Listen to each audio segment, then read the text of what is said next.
Okay. I'm going to slip out for just a few minutes, but I'll be back in just a little bit. Hey everyone, hope you're doing well. Welcome to the March Board of Directors meeting for the Whitaker Community Council. My name's Ian Winbrock and I'm the current chair of the Community Council. And I'm just here tonight to share with you a few things about the WCC and how we're moving forward tonight. Just a quick reminder to folks, if you haven't muted yourself already, please do so. I just arrived back to my house from a meeting, so I am going to just pull up my meeting notes really quick. Before we get started, I just wanted to let folks know that there are 4 different ways you can voice your interest in participating tonight. The first is by raising your physical hand. So if you're interested in speaking tonight, you can raise your physical hand, just like Gail and myself are doing, or you can raise your virtual hand, just like Gail's doing. Additionally, you can, if you're calling in, just say your name.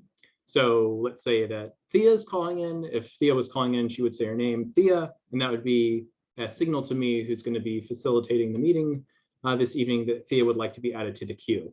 And the last, but certainly not least, way you can voice your interest in participating is using the Zoom chat. And in the Zoom chat, all that you can say is just say here or hi.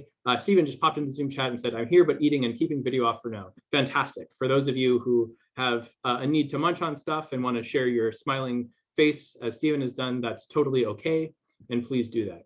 Like I said, we're the Whitaker Community Council. And who are we? Well, we're your neighbors. We're the folks who live next to you, who own businesses next to you, or who own property next to you, or maybe we work in the Whitaker at one of your favorite coffee shops or breweries or restaurants. You can see some pictures of board members past and present, and that showcases who we are as a community, but also what we do. We are a 501c3 nonprofit organization, as well as a City of Eugene recognized neighborhood association, and we function as the same organization. And we have certain benefits as a neighborhood association that we don't as a nonprofit, and certain benefits as a nonprofit that we don't as a neighborhood association. But those 2 roles work together harmoniously most of the time and really help us to create impactful work like the COVID-19 transmission and infection prevention campaign that we were running on LCC buses for many months during the height of the pandemic. So what do? Well, we help our neighbors out. Our public health and safety meeting, which just met a little bit ago, which is chaired by Anand Holtham-Keeley, a longtime Whitaker resident and board member and public health nurse, has provided over 2,000 masks to the business community, more than 1,000 vaccinations, loads of COVID tests, and gallons of hand sanitizer, as you can see in these pictures. Also, our Social Justice Committee, which currently doesn't have a board member chairing it, has provided hundreds of gallons of water to some of our most vulnerable community members throughout the pandemic, but certainly during the summer. Our Transportation Committee is working really hard to make sure that the rail project is going right on track and that we have our community's questions answered, as well as these nifty and really cute signs are passed out to community members to slow down traffic.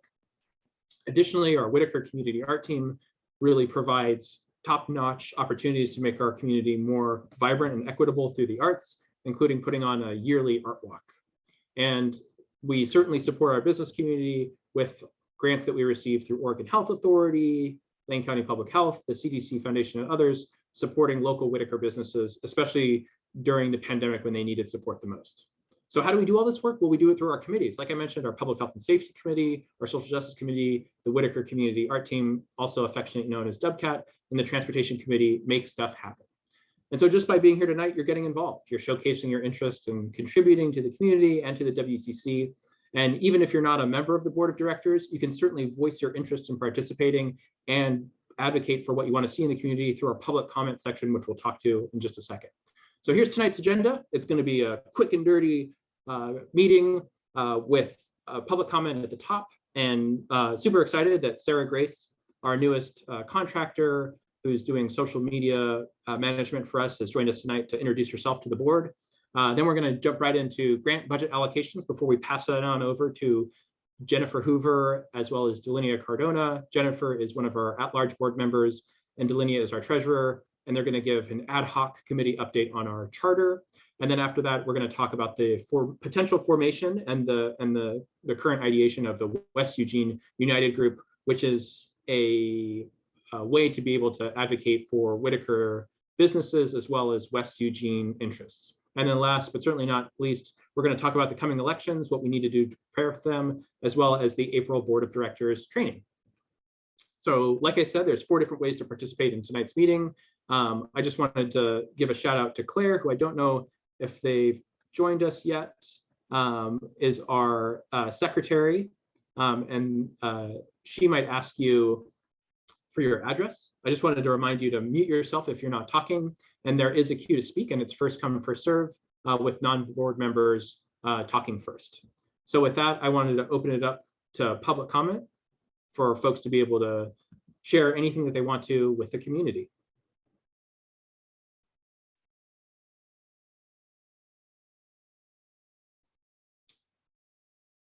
So we've got Jen and Margaret, perfect, and Thea also. And I'd love, Margaret, if you could give an NLC update, and Jen, if you could give a NORP update from the City of Eugene HRNI policy group as well, if you have any updates from that. So I saw Jen's hand up first, then Margaret, then Thea. Jen?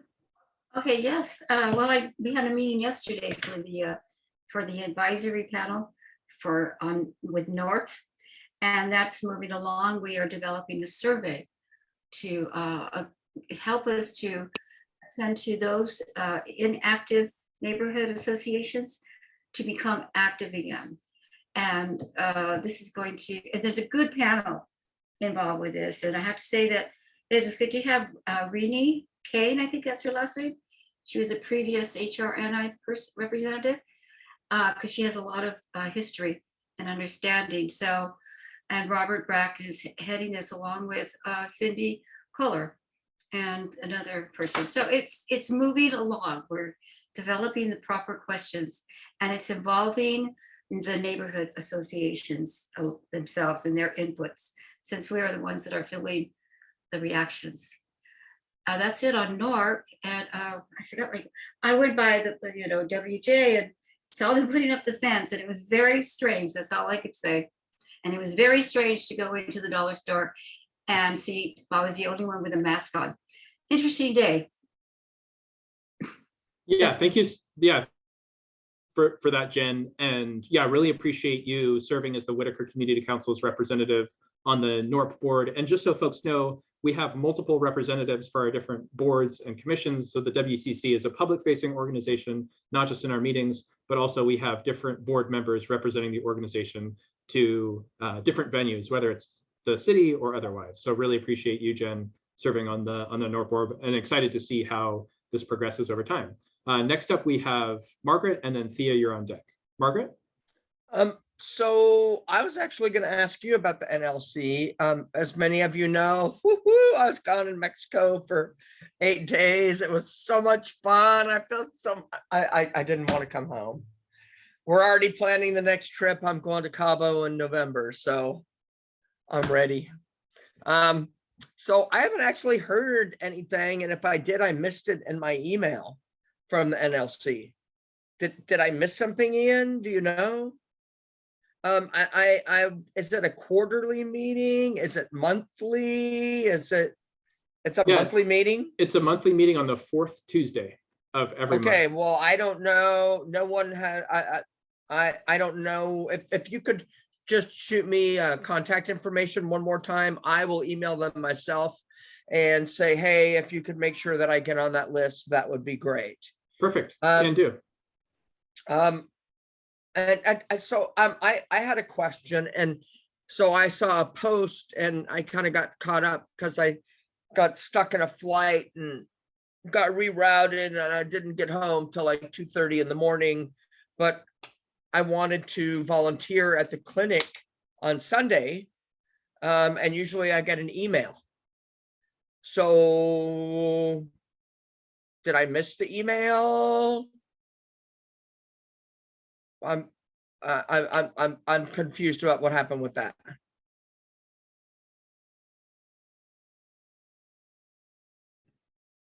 Sure. Ian, do you want me to answer? Yeah, I'm just for the clinics, I'm really working hard to populate the group in terms of volunteer base so that board can step off and do other things. So that's been my guidance, and that's why I haven't been invoking a lot of help from y'all. Because I just, and we talked about this before, I want to help, and I've worked most clinics since we've started. And I actually meant to shoot you an email, Doriandra, but I kind of got caught up, like I said, because I had just gotten home, and I noticed it was where at the Shelton McMurphy. Yeah, we had an Yeah, extra and pop-up clinic there. I thought that, so we're not getting an email anymore asking if we want to volunteer. I'm just following guidance from Ian in terms of allocating our resources better to allow the board to do what they're best at in an advisory role, and working with volunteers to actualize our events and clinics. So I recommended that we empower community members to volunteer more than board members. So community members, so members who are not on the board, would have a higher priority to volunteer at clinics than board members. And I did that so that board members could focus on providing other ways to volunteer their time, like serving in advisory capacities. It certainly doesn't preclude board members from serving as volunteers at things like clinics or other things, but I really wanted to make sure that our non-board members are able to volunteer at clinics and have a higher priority for the volunteer slots than the board members. And I mean, I totally agree with invoking people from the community. And I've said more than once that, especially being an admin on the Whitaker community page, that, you know, we should put something out there. We can go out, you know, we could be a little bit more aggressive at trying to get volunteers. But I also live in the Whitaker and I'm on the board, and I want to volunteer. So how do I get back on that list? Because sometimes I forget. I literally forgot. I meant to, I actually talked to Thea when I came home because she dropped off my Jeep in the parking lot. Thank you very much. And we had talked about the clinic, and I meant to call Doriandra and ask her about volunteering, but I just was playing catch up. So can I get back on that list? Yeah, if that's, I like that idea that maybe we could prioritize our volunteers first and then see where there's space, and that sounds good. I mean, that's part of why I joined the board, was so I could get out in the community and work with not necessarily, you know, we're a community council. So is that okay? That's Ian? I mean, I'm one of 10, right? So No, well, I'm asking your opinion. I mean, are you okay yeah, and with so that? like I just think it's more important that we offer opportunities to community members who are not on the board first. Similarly to how non-board members speak before board members, I think it's really important to create more opportunities for community members to interface with the Whitaker Community Council. And I see that Gail's hands up, but again, my opinion is 1 of 10. So I'll Right, I'll and pass it. I was just asking yours, and I get that. And for me, I like interfacing with both. You know, I actually met a couple people at a clinic that I saw at Sam Bonds one night, and they're like, "Oh, I know who you are." I had no idea who the gal was, and she's come to a couple meetings now, and she's running. She works for. She's working for Pride. For Pride in the Park, and I told her that she should approach the board and see if maybe we could reach some of the youth for doing Gay Pride in the Park or whatever. But I would have never met her if I wasn't at that clinic. So I just like doing that, and I like getting out and interacting with the community. I think it's important that we do that from you know, a community council point of view. So is everyone okay if we get an email asking us if we want to volunteer? Sure. Is everyone okay with prioritizing non-board members for volunteer slots above Yes. board members? So we're seeing a maybe. So maybe this is something that we should vote on later. I saw from Gail, it seemed like a maybe. And so, yeah, it seems like that's an important distinction that maybe we should talk about. Gail, you've been really patient. I wanted to give you a chance to talk. Thank you, Gail. Absolutely. Thank you, Margaret. And I just wanted to say that one of the things that is most rewarding for me being a part of the council at all is being able to volunteer at the clinics. The meetings are productive and important. The committees are productive and important, but they aren't a ton of fun. Sorry, Ian, don't mean to rain on the parade, but this part isn't the fun part. This part is the work part. And being at the clinic, although it is a different kind of work, it feels more fun because like Margaret said, we get to interact with our community. This is our neighborhood too. So I would say I don't necessarily love the idea of prioritizing anybody over anybody else. You know, we're all members of the community. We're also members of the board. But if you take away the things that are fun to do, it's going to be difficult to encourage more people to join us if all we offer board members is the opportunity to go to meetings. Anyway, that's my perspective. I love it when I meet, and the other thing is it's one of the few opportunities I get to actually have interaction with other members of the board outside of these Zoom meetings, which are fairly impersonal. And so, you know, I've gotten to have conversations with Margaret because we're both at the same volunteer space, an opportunity I'm not sure how we would find in these COVID days outside of those things. So anyway, that's my perspective. I won't go on. Great. Yeah, thanks for sharing that, Gail. Delinea, you also had your hand up, and Thea, I haven't forgotten about you either. I want to give time for board members to be a part of the conversation. Delinea? Yeah, I kind of agree with the same thing. First come, first serve. Whoever wants to, do it, they do it.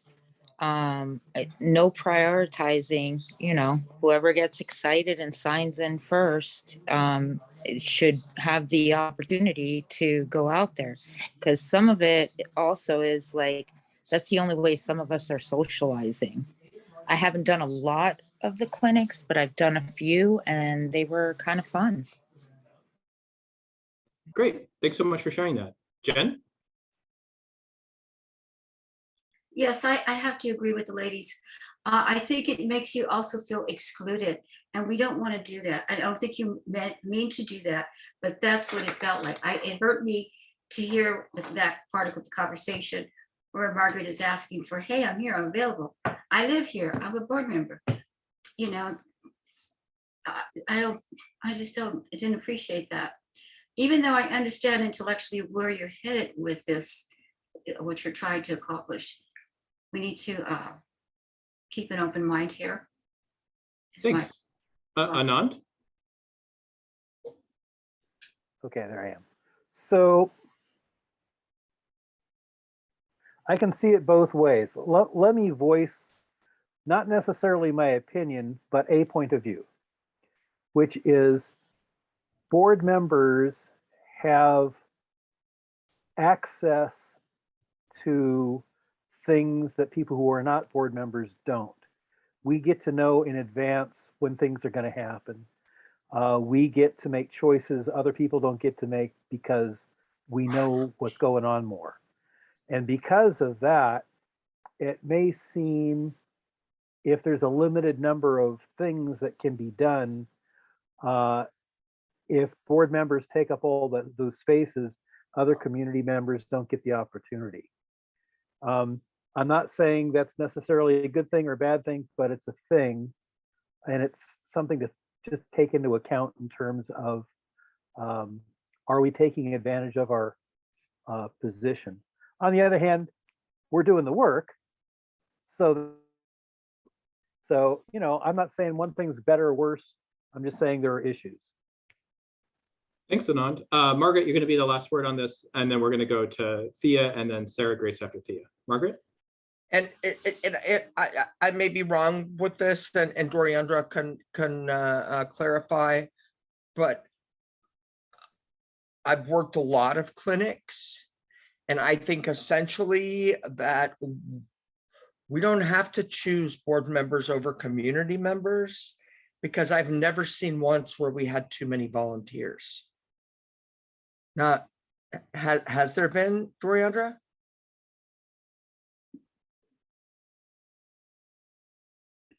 Yeah, once or twice I've sent folks home, but for generally, we're very well staffed when we need it. And I agree with you, Ian, on the fact if a community member is coming out and they want to participate and they want to get involved in what's happening, I can see where I would be like, hey, let's, I think the more that we involve the community, the better. I think that we are lacking in community involvement and we need to work on that. So I would agree with you, but I think for the most part, it's not even an issue. I mean, I'd stand outside and direct traffic and let somebody else stand and deal with the people. I think for the most part, there's always room for somebody. But that's just my opinion. Great. Well, So, then. thank you. Yeah, absolutely. It sounds like people are of a mixed opinion about this. So not prioritizing one group over another seems like the general consensus, while recognizing that creating more opportunities for community engagement and community volunteers is pretty critical. I guess I would rely on Doriandra, who's showcased her expertise time and time again, to be able to maintain an environment that is not just amenable to community members coming in and volunteering, some of whom aren't even from the Whitaker, right? Who just want to be able to volunteer here, but one for board members as well. How does that sound? Where we have the best of both worlds. Cool. Okay, well, Thea, thanks for being so patient. I wanted to go to you next and then to Sarah Grace for an introduction. Thea? Great. So I was going to weigh in on this and just say, we hired an expert here and she knows which board members have worked clinics. So when she needs us, she can put us in. And when she needs us to train a community member, she can do that. You've been absolutely amazing at these clinics, and it's worse than herding cats. So awesome job. Thank you. Thank you. My next question is, do you want in the meeting? I've literally been doing taxes all day long. So I haven't looked at the agenda, so I don't even know if I'm in there or if this is the time. Yeah, now would be a great time. And we're running a little long because of the conversation earlier, but I think that it was an important one to have. I'll keep it short. I met with Matt Rodriguez on Friday after our Wednesday meeting. That night before we were even off, they sent me emails. So I took Matt on a tour on Friday morning. We met for a little over 2 hours. I showed him areas that businesses and residents were having problems with, areas that some of the unhoused are being preyed on by other unhoused, some of our really unsanitary conditions where people in wheelchairs cannot get to Red Apple or Red Barn or anywhere else in the neighborhood. And then I met with Christy Hammett that afternoon and we did another 2.5 hour tour. And she was very surprised by what she saw. She has not been in our neighborhood in a long time. She takes her husband on drives and she had not been coming to the Whitaker, but she grew up in the Whitaker. That being said, there are changes being made and we will see what happens after today. And they are Delinea, you will be happy to know, considering a resource van. I pushed that idea again. It's a possibility, but I have asked them to do that at business speed, not city speed. They're getting a lot of that state money, federal money coming in. And I said that would be the most useful. So we will be in talks a little bit more this week about how to coordinate our resource, all the people that are bringing resources into Washington, Jefferson, because they're looking for places to provide their services. And I have suggested, and I told them it was my personal suggestion that I have not talked to the board, we can talk about this, that the churches that come service and provide food, if they started providing food in their parking lots of their own churches, people that are living all over Eugene would be better serviced than bringing everyone into one neighborhood. And I have suggested that as a possibility. And so we will see what happens. We are also doing a tour of the mission on March 30th with Christy Hammett and possibly Lori Traeger. She's still looking in her calendar, and Chief Skinner. And then we will be setting up a second tour for Mayor Venus and Sarah Maderi and possibly Matt as well, and other city councilors. We've invited a few city councilors as well, so that they can see how our clinics are working with the mission and what the mission's providing. So that's it. That's my short version. Yeah, thank you so much for that. Sarah Grace, I wanted to give you an opportunity to be able to introduce yourself, and then anybody else in the audience, feel free to share via the Zoom chat, but also if you wanted to share your public comment for just speaking with us, you're more than welcome to as well. Sarah Grace, I'll pass it on to you. Yeah, hi everybody. Can y'all hear me? So my name is Sarah Grace. As you might have picked up from me saying y'all earlier, I am from Texas. So it is a Southern double name, and it is Sarah Grace, both names, not just Sarah. My entire life, I've never been Sarah. So you can call me Sarah and I'll respond, but it might take me a minute for me to realize that I'm who you're talking to. But yeah, like I said, I grew up in Texas. No problem, Margaret. I grew up in Texas. I recently moved to Oregon last year, actually, and have loved living in the Whitaker. I am a marketing contractor. So this is basically what I do for y'all, is what I get to do for my entire job. And I studied communications at Texas A&M University, with a specialty in health communications and public health. So really excited to be working with y'all in social media and in some public health campaigning. Oh, and just so you can see her, this is my 10-month-old Bonnie. She loves to sit on my shoulders and try to eat my hair. So you might see that during some meetings, and hopefully she won't be too disruptive, but I'm really excited to be working with y'all.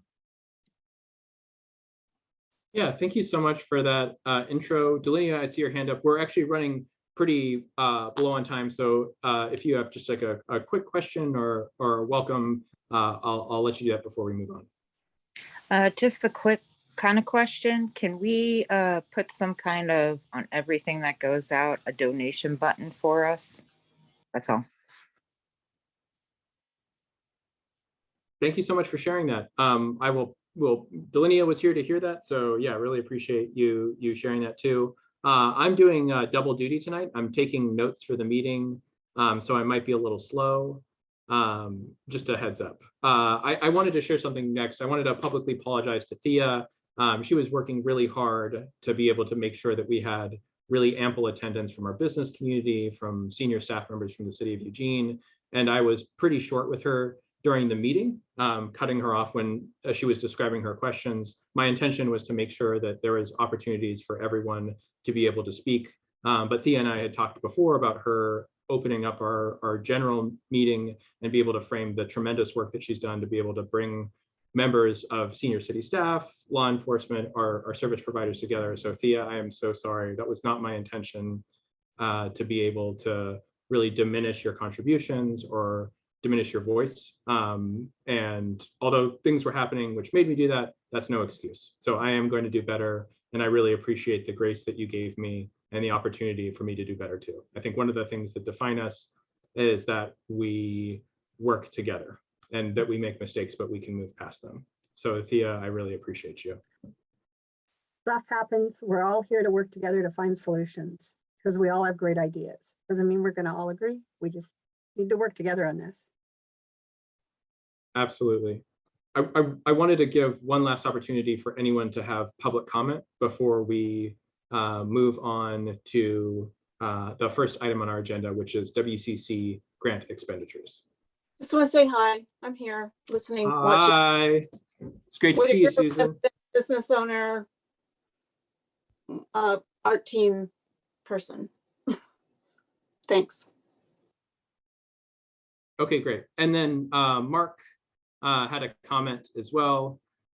Okay, as Tim and I are listening to this, we are confused by what y'all are talking about. This neighborhood has had an exclusion of people in the park, and also who do you speak for? So Mark, do you want to unmute yourself and share? I'm a little confused as to your question.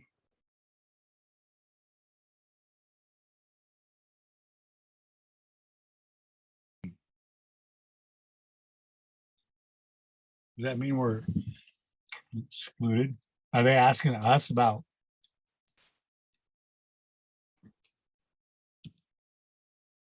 Who is Mark? Sorry, that's what the Zoom says. It says Mark. Jesus Christ, keep throwing my name out there, dude. Is this Tim? Tell them no. Hey, It's- Tim, what's going on? I'd know that voice anywhere. Come on. Not me, See your dude. face on the screen. It's Gatsby, man. Who is Mark? I don't know who Mark is. Oh, it must be up there. It It's says like- Mark, so Mark's gonna. it's- Fucked up. How about you? Oh, it was whoever had your screen. Oh, that's Mark Stafford. Mark Stafford. That's I right. remember. Yeah. So Yeah. I just wanted to give you all a chance to share about exclusion of people in the park. Oh, us? Oh, yeah. So Can you hear us? Loud and clear. there was 2 fires in the park today, and as we were noticing, the EPD and the fire department put them out. The rest of the people were dragging their tents into the neighborhood. We were just wondering what the Whitaker Community Council was doing to assist these people who were being excluded from the park. Well, I wasn't thinking that. Chris was thinking that. I was thinking like, why do these people have to be run out of the park? Because we all know what it's all about. It's all about the World Track and Field Championships that are coming to this town, that we need to tighten up the look of the Whitaker and all of Eugene, but primarily the Whitaker, and make things look nicer. And so one thing that the people had in the Washington Jefferson Park was a sense of community, because they hung out with each other and were with each other, and they could defend themselves against the fucking asshole predators that existed within the homeless community. But since they were all together, they could defend themselves. But now that does not exist anymore. Now they're pooping and peeing all over the alleyways. And now they're doing all this other stuff that we've all experienced in our neighborhood, which is sleeping on the curbs and everything. And there's no sense of community left anymore. And so it's frustrating, and Well, it's and infuriating. what are you doing? Well, it's for the whether they can people- do it or not. I don't know. Yeah. I mean, What are to you me- doing with the people that were part of our community that lived in the park that are no longer allowed to be there? well, they're going to be on the curb. They're being, I can, I can- Yeah. So Delinea has one answer, and we might pass it to different folks. Delinea? so one of the things that was happening is that the city didn't have a plan for them. The best plan that they had was the safe sleep space. They were all offered to go to the safe sleep place first. What if they didn't want to go there? But one of the things that we did as we've been asking the city and anybody really, it was my idea to have mobile services out there. Mobile services is not just food. It's let's find out what these people need in a van and try to get them the help that they need.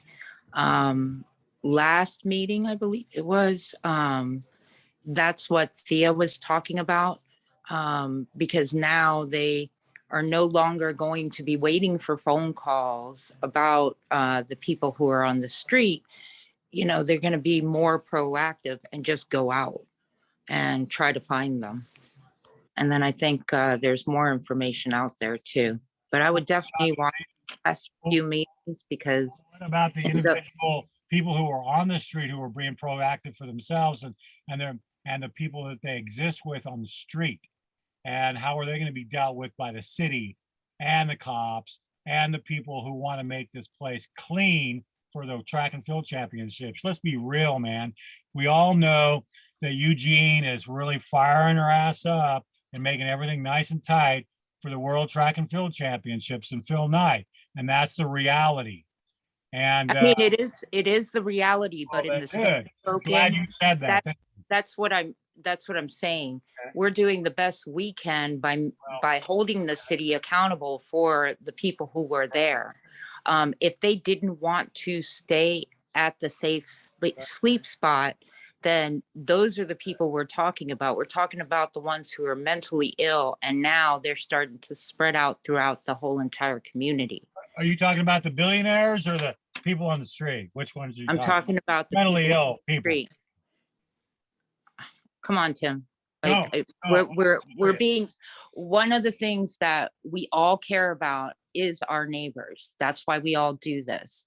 We're giving the city ideas, we're giving them as much as we can support to help them, to Whitaker help Community these Council people. in the last But in the same 2 token, months it's have been not just the packaging Whitaker community. the Whitaker itself It's into not a just the fucking Whitaker little Community box and giving it Council, to it's the help, city. it's trying to get other things involved. Like we need Lane County Mental Health involved. We need quite a few different things involved. And it's trying to get all these resources together in one place where they can be mobilized and help these people. But that takes time. And again, I would really suggest that you watch the last couple of meetings, because that'll tell you exactly where they were at. Yeah, thanks so much, Tim and Chris, for commenting. Let's all talk with FEMA, right? Let's deal with FEMA and make thousands of dollars off FEMA. That'd be awesome. Yeah, so we've got Thea next, OHA and then all that shit. we've got Thea next. So one of the things I did ask the city when I spoke with them on Friday, because we're still trying to get the resource providers around. I've been telling them, we know you just want to clean up for the track and field. They're saying no, doesn't matter. What matters is we have a lot of people that are being moved and displaced. We have a lot of people that are very unstable right now, that they're becoming more unstable because they are being displaced. So I'm hoping that they're going to get their mobile resource van going sooner than later. They're working on that. One of the suggestions I did say is that FEMA has hundreds of unused trailers, showers, and bathrooms. And why has the city not into that? And they said, no one's ever brought that up. And I told them that they were wrong, because Chris Gadsby and I and Brad brought it up 4 years ago. So I said, that idea has been brought up, to use trailers to house and shower and bathrooms. And we have county lots, and the county also needs to be held accountable, because it is the county's job to house people and to help our mentally unstable. And so the city's trying to step in and do that, and the county is just letting them do it without stepping in at all. They're saying, oh, we don't need to, because the city's going to take over. And I've told the city, you ought to start saying, we're trying to help the county, because the county's not doing anything. That's who's responsible for our housing. So I've been screaming louder and louder. And as Chris knows, I can be a really big nag, and I'm nagging more and more. And I have told them that I will start nagging them every single day to come out and look at where and what's happening to our people that got booted out of the park, because they did have a sense of community. And they are all over right now, Tim. So feel free to send me ideas. I'm happy to pass them on if you don't want to say them out loud. But our neighborhood is for everyone. Yep, thank you so much for that, Thea. And thanks so much, Delinia, too, for the conversation. Holding the city accountable, but also holding the county accountable, I think, is our best way. We can do what we can, but we don't have the same resources as the city and the county does. And what Thea is doing with the Eugene mission and bringing city and county partners there, I think, are going to be huge. Jen, do you have your hand up, or are you just stretching? Just stretching. Okay, cool. So we're pretty behind at this point, but I think it's important that we have conversation and that we empower folks to be able to speak. So now we're going on to the board conversation tonight. We have 3 different things on the agenda. We have grant budgets, we have charter, and then we have election prep. So can everyone see the WCC grant budget allocations? It's a white screen with red. Okay, cool. So tonight there's $260,000 thereabouts for approval, $172,000 of which is for advertising, $88,000 thereabouts is for contractors, and then $620 is for clinic supplies. So as you'll notice, we are barely asking any money for clinic supplies. There's a likelihood that clinics will stop in June, that we will no longer get support from Oregon Health Authority or Lane County Public Health or Whitebird to continue clinics. The good news is that our numbers have gone way down over the past couple of months. So I'm just going to go to advertising really quick. Tonight, the grant allocations to the board are about $45,000 for billboards, $45,000 for television ads, $30,000 for Eugene Weekly ads, $30,000 for radio ads, $18,000 for mailers, and then another $4,000 for social media ads. And this grant money, as y'all know, is use it or lose it. So the more information we can get out to the community to make sure that they're empowered to continue doing the right things. Right now, the numbers are trending downward, but we want to be able to make sure that they stay that way. Doriandra, since you put together a lot of the recommendations, I'm wondering if you want to talk a little bit about the mix of advertising money or add anything for the consideration of the board. Sure. Yeah, there's a lot of elements in here that are supporting the WCAT portfolio endeavors. And so we've got the CDC funded murals that are going to be in the intersections and crosswalks. So some of this radio work promotes volunteer base for that and engages our community, our schools with those group projects, which will be of at least 10 in action. Also, we are encompassing also the free wall programming, which some of you have may seen up now. We have artist in residency programs for them. So again, we'll be using some of this advertising to invite participants. Each workshop will have community folks on board to learn and be part of the art. With our social media ads, with our new social media manager that you met tonight, we're going to be doing boosted posting, which will drive more folks to the clinics that we have left, and also in part of our vaccine confidence engagement projects. Let's see, we'll be also moving on to television, which is, if some of you remember the great, for instance, ad, the Protected Together with Nelson, there's a lot of video work that was done that can be translated now into TV. So that will be part of that budget. And then of course, our Eugene Weekly ads will continue to promote the Call for Our Future at Oakshire. And again, most of the WCAT portfolio. That's all. Thanks so much, Doriandra. I might keep passing things back to you throughout. We've got contractors. The first is program manager. So with board direction during our last board meeting, the board recommended that we increase Doriandra's salary from a program coordinator position to another position that better reflected the scope and responsibility of her duties. So I did that, and I'll explain it in a little bit. Another $20,000 for videography, for additional video work of community members to inhibit the spread and infection of COVID, as well as increase vaccine confidence.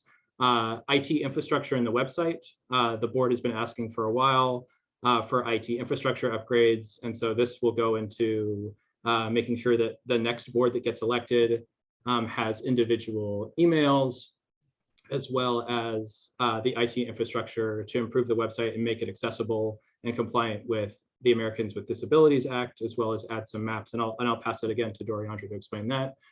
Graphic designer, and then clinic cleaners.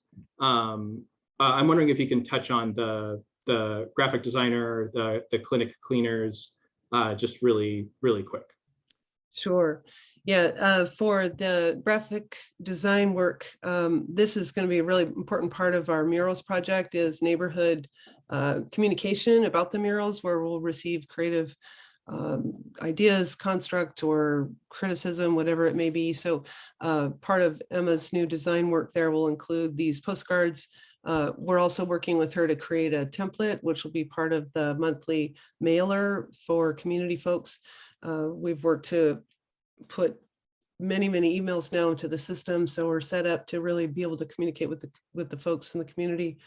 Part of the clinic issue was that We've got other folks working in the hub building at Eugene Mission that need it for other things like the Egan Warming Shelter and Occupied Medical. So we're finding a need to be able to have our space ready to go for our clinics. So I'd like to pull in a professional cleaner for that, as that would really be helpful to also Eugene Mission.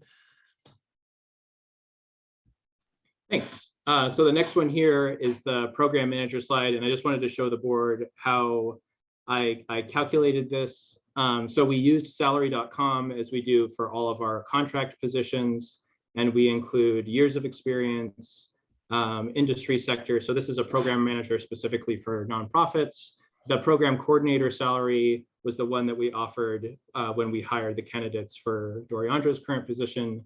And this is the program manager position. So again, this isn't what we would offer a salaried person, but this is a contract position. So that reflects taxes for both ends and no healthcare basically. So the program manager monthly salary at this higher salary rate, so not a program coordinator, but a program manager, is about $7,000. And if we provided retroactive compensation for Doriandra's work from August through March, then we would add an additional about $3,000 for every month, August, September, October, November, December, January, February, and March. And that approximates to about $21,000. And so total compensation would be about $12,000 a month. And so what I'm asking as part of this package to the board is basically that we allocate about another $50,000 for Doriandra's position, and we would retroactively compensate her for the work that she's already done, as well as increase her title from program coordinator to program manager, so that she would be at this higher salary for the next 4 months, and we would have to create a new contract. So I know this is pretty complex. Basically, we looked at what she was doing per the board direction, looked at how someone would have been compensated, and then chose the middle of the road based on her experience and education, and recalculated what her salary would be based on that. So I just want to take a pause here and just kind of get a pulse from the board. Does anyone have any questions about this process or have any feedback about it specifically?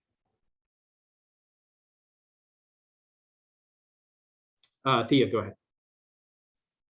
No questions about the process. She's been well worth what she's done. She's put almost all this money has gone back into our neighborhood. So if we don't have a discussion, I would like to make a motion that we pass this. Yeah, we're going to have a discussion on the whole package. And so I see Margaret's hand up and Jen's hand up too. So, okay, so I'd recommend that we do, the whole package together. But if people want to separate individual things out, I won't stop. So Andrew's shaking his head. Andrew, do you want to chime in really quick? No, I was saying I'd prefer not to separate them out. Great. Margaret? I would prefer not to separate them out, and she is far above anything that we can pay her in the amount of work that she's done. We were blessed to have her available when we needed someone to fill those shoes. I don't think any of us really know quite how much she really does. Maybe you do, Ian, but I don't think any of the rest of us do. Yep, and I think even this is a volunteer position for me too. And so, yeah, to have a paid staff person and paid contractors just makes a huge difference in what we can provide for the neighborhood. Right. So, can I second the motion? Sure. I would like to second it. That's why I raised my hand. Okay, so there's been a motion and a second. So we're still in the discussion phase of the motion to support the motion for Doriandra's position for the reclassification. I'd like to make a friendly amendment that we actually, I don't know. I'll let the board decide. Thea? I agree for the whole package that you've done. So okay, I agree with Andrew. Okay, so there's a friendly amendment from Andrew and Thea to make this for the whole package of recommendations. Okay. IT infrastructure website. This one too, I'm going to pause on and I'm going to pass it to Doriandra, if you're okay with that, Doriandra. Sure. When we're talking about the IT infrastructure and the website, there's a lot involved here, but certainly we can start with the aspects that we'd be having done for the website through Brent and Joe. They were our original contractors that built the beautiful council website. And so part of these details in here created more expansion in terms of allowing all the board members to have their own email account, for me to have my own account. So we'll be working under an umbrella per se, a Google platform that will support a lot of different aspects. The training manual in here will be so that when we are done with our contract with Brent and Joe, I can be able to add or change things into the website as we see fit. Right now, Ian and I have a long list of corrections and ways to make it better or more accessible for more folks. So that would be part of that, so that I or Sarah Grace can have kind of the wheels to drive it and fix it. Also, the map integrations, this is really exciting for the Art Walk. We'll have finally a living map of our galleries and our places of interest, the murals, so folks can really have access to the art walks, and we will have more accessibility for folks on cell phones that want to walk around. Also, the art walk we'll have a second map for the new murals that are going into the neighborhoods and the free wall, so that folks can take bike tours and see all the new art. So this encompasses a lot of positive upgrades in the website itself and beyond. So we have one comment from Delinia and then another from Jen. Delinia? So from my understanding, we've already paid Brent and Joe's for our emails, because I remember that was something that I brought up about Microsoft, and they specifically said with the last contract that that was in there. Did that change? It was not in the last contract. So I reviewed the contract, and it was not in our original contract with Brent and Joe, unfortunately. And have we put out a bid to any other company to do these resources? Because I feel like we could probably do better and get an SLA on top of that. So Doriandra, I don't know if we bid this out to anyone else. No, I just worked directly with Emma to kind of have an introduction to Brent and Joe, because I hadn't really worked with them thus far. And this is what they were able to communicate that would cost. So we could certainly look further. I just feel that the connectivity between them has been really excellent thus far. And if that's the board's decision, I could certainly take the search farther.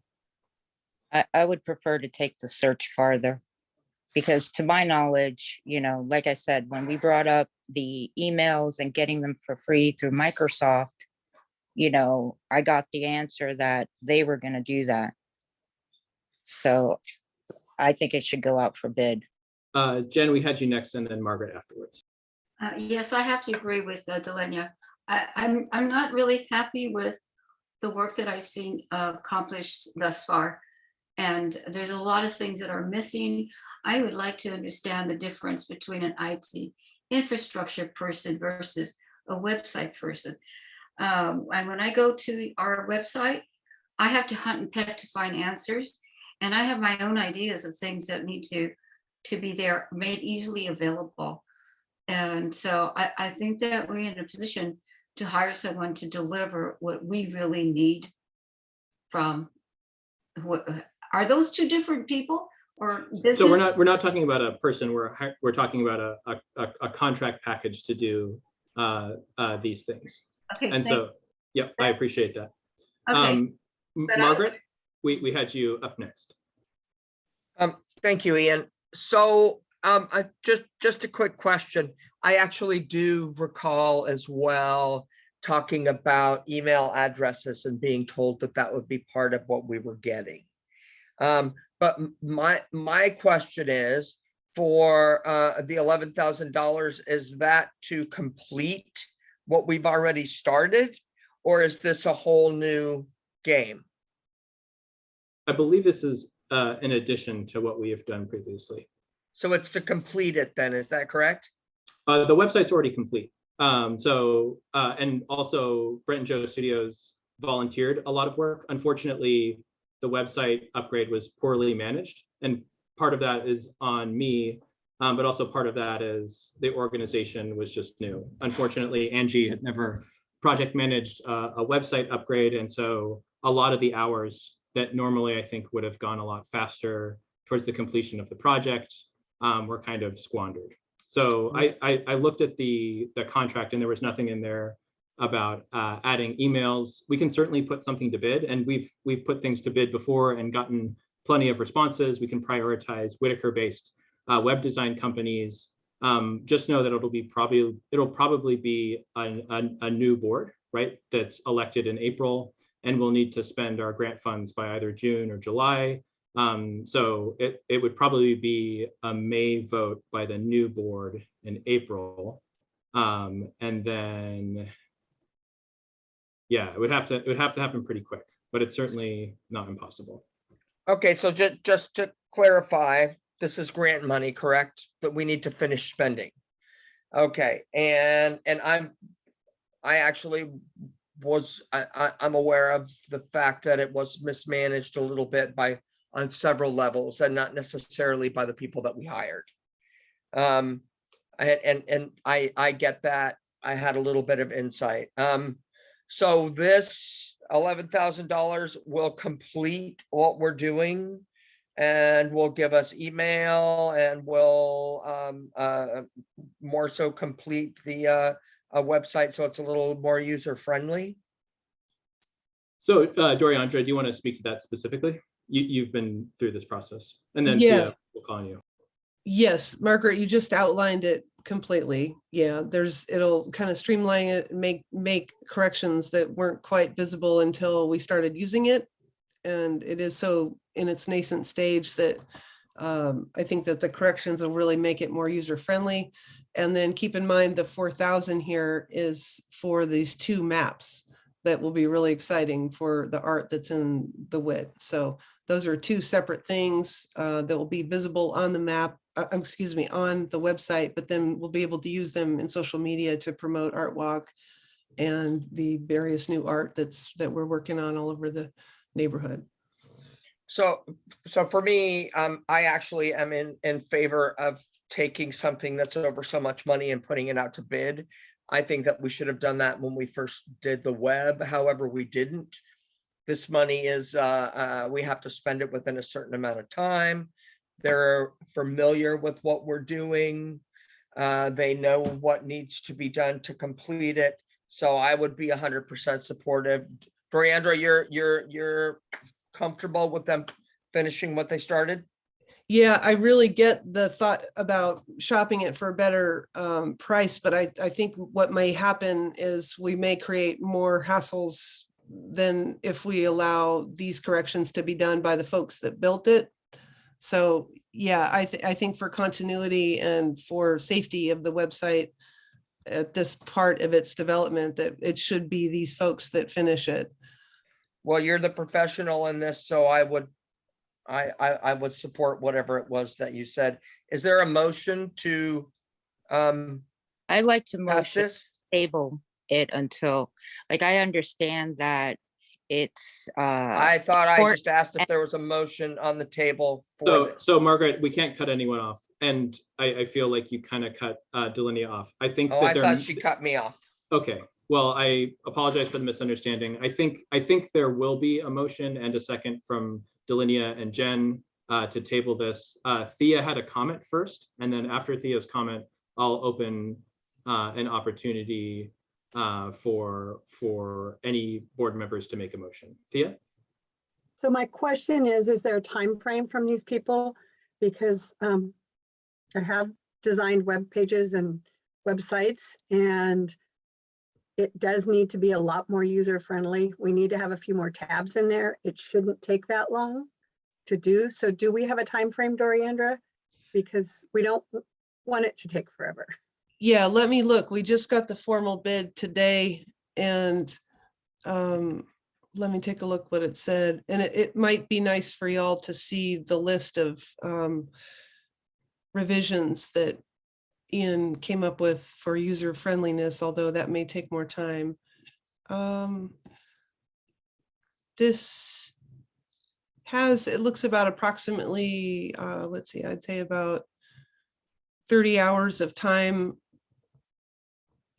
that they are billing for in total. So, oh, I'm sorry, closer to 40. So my guess is that it would be rather soon.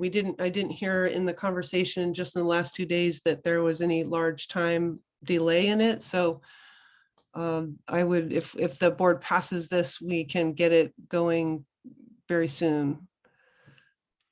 So with that, I wanted to open it for motions. Delinia and Jen, I don't want to put words in your mouth, but it seems as if there's a motion and a second to table this specifically. Correct. Correct. Okay, so then we'll need to do a vote. Jen, I'm going to say that you made the motion, and then Delinia, you seconded it. Okay, we're getting a thumbs up.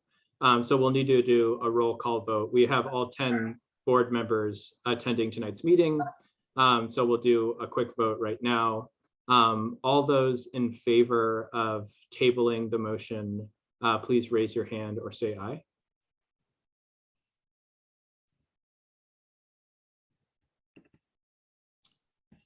All those opposed, please raise your hand or say nay.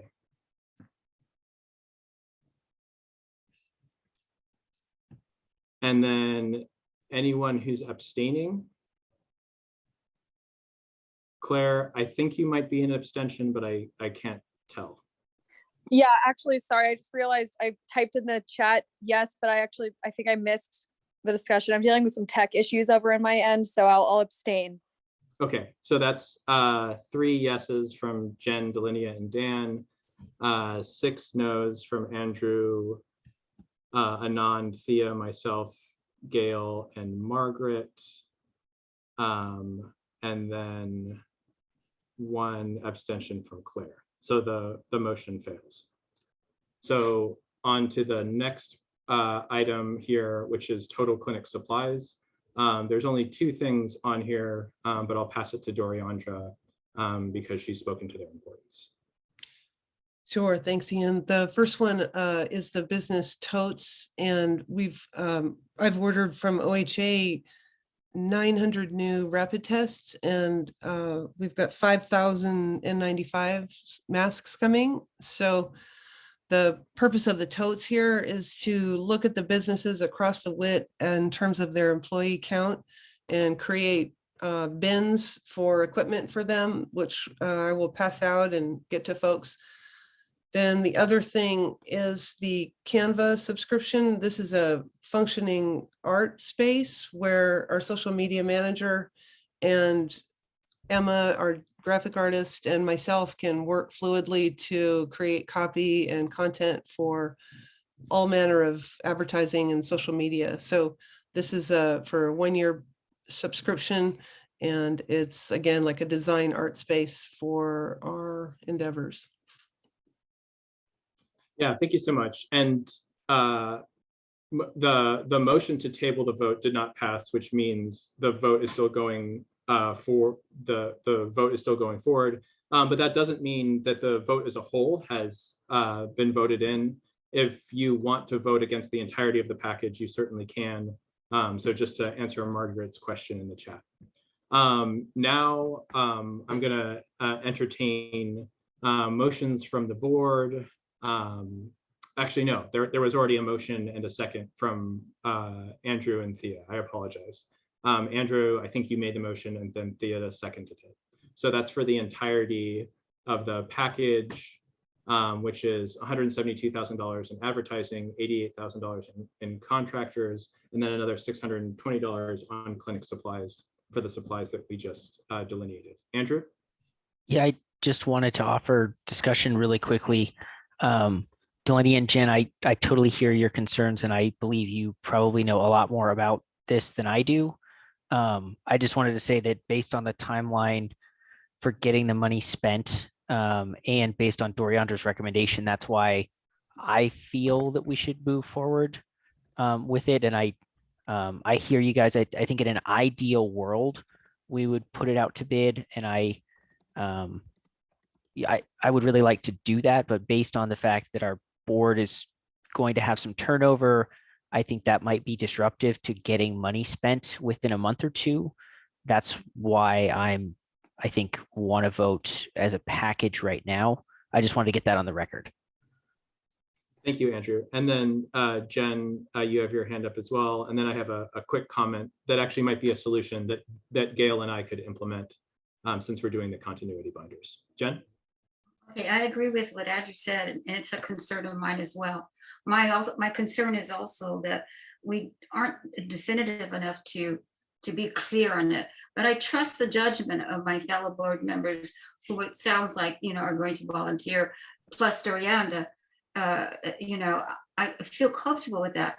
But I want to know what is going to be accomplished in some more definitive terms, just because the money wasted in the past. So, I'm on this now on the teeter-totter with this. So Jen, it looks like there's been the formal bid posted in the chat, so you can actually see the list of all services they're going to be provided. So with that, I wanted to call to question for the vote tonight. But before I did that, I wanted to suggest Gail and I are putting together the list of policies and procedures that we actually haven't all voted on as a board. But I'm going to add one more to the mix. I'm going to add that we have a policy that any grant expenditure over a certain amount goes to bid. And so what we'll do, Gail and I, is that we'll work together on a number and we'll bring it to the board. I think I'm not going to call out specific board members, but some of you, wag of my finger, haven't voted on the very boring but very important list of board policies for the, what is it called? For the continuity binder. Delinia, you've been saying it for months now. I'm surprised you didn't know the name of it off the top of your head. But yeah, Gail and I will put something together. It'll probably be very simple. It will probably be a couple of sentences. It will say, if grant revenue is being used for an expense for above a certain amount, it should go through bid through a certain process, and then it'll talk about what that process is. It'll be tough for boards in the future, but it also is important to do. And we've been learning as a board and making plenty of mistakes individually and collectively, but I think our ability to learn is our strongest strength. So I just really appreciate the discussion. And I wanted to call to question so that people could vote. So Delinia, you have your hand up. I'm just really, really not comfortable with that $1,000 for emails. And I know like it's making a big deal, but Brett and Joe in the meeting stated they were going to do that piece with the last money. You want to take that line out, I will vote for the whole thing, but I would hate to not vote for all the other things that I like, because I feel like just spending the money because it's there is not a reason just to spend the money.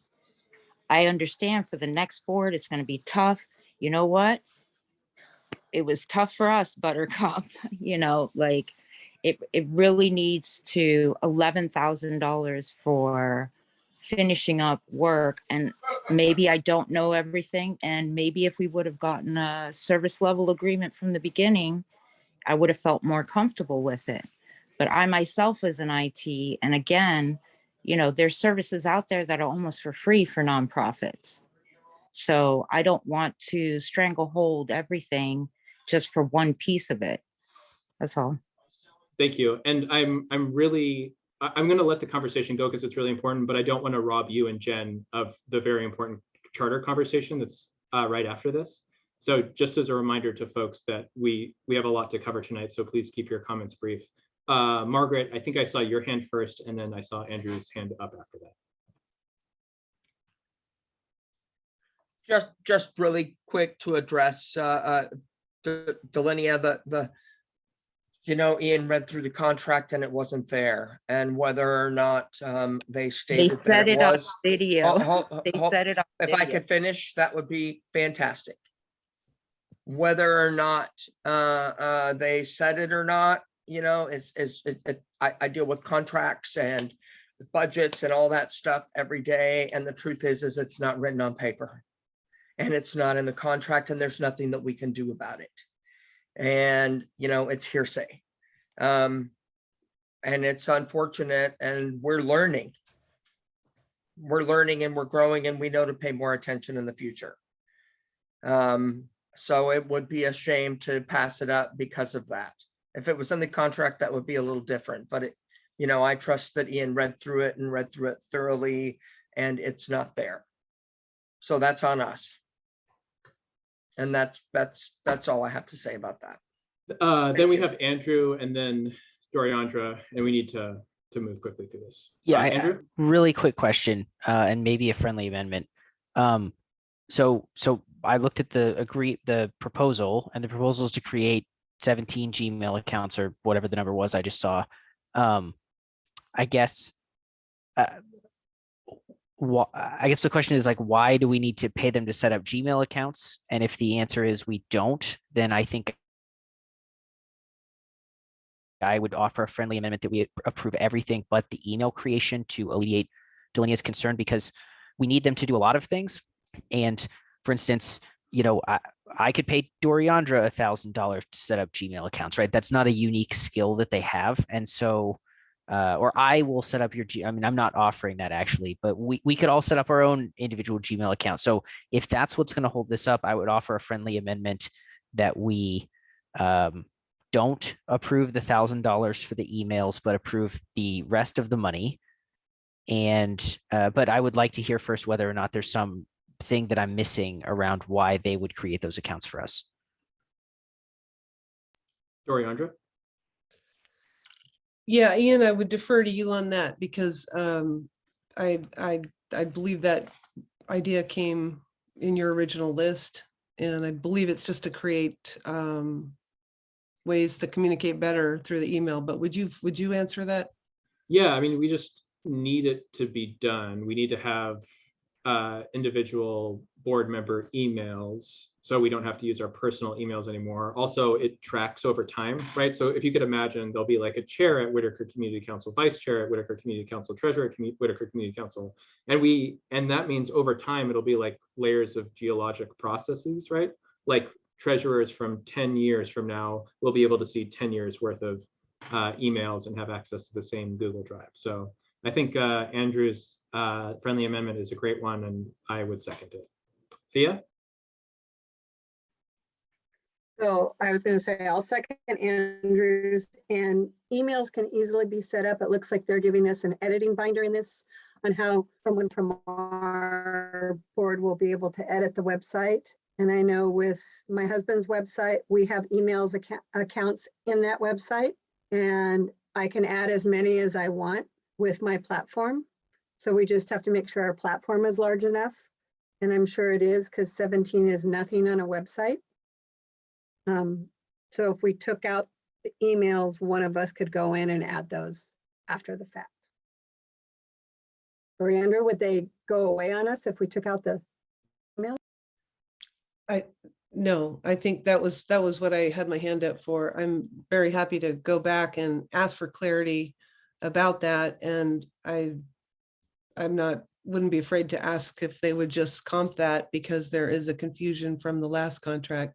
And the last contract was before, I don't believe I ever saw that contract. So I'm happy to look over it again and then kind of be the go-between to see if we could just get that done for free. If that was something that was in a meeting but didn't make it to the contract, I feel like it's entirely reasonable to ask, and I would imagine they would say yes. So Thanks, Georgia. So I think I offered myself a friendly amendment. So I'll just I'm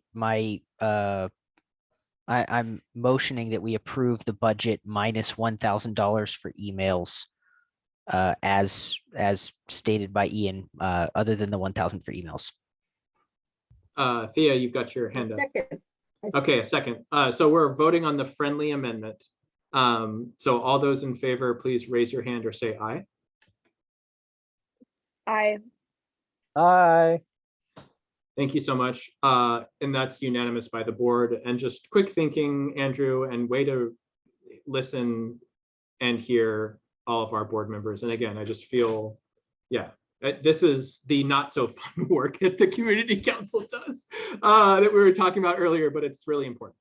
So now it's the formal vote of the entirety of the package minus $1,000.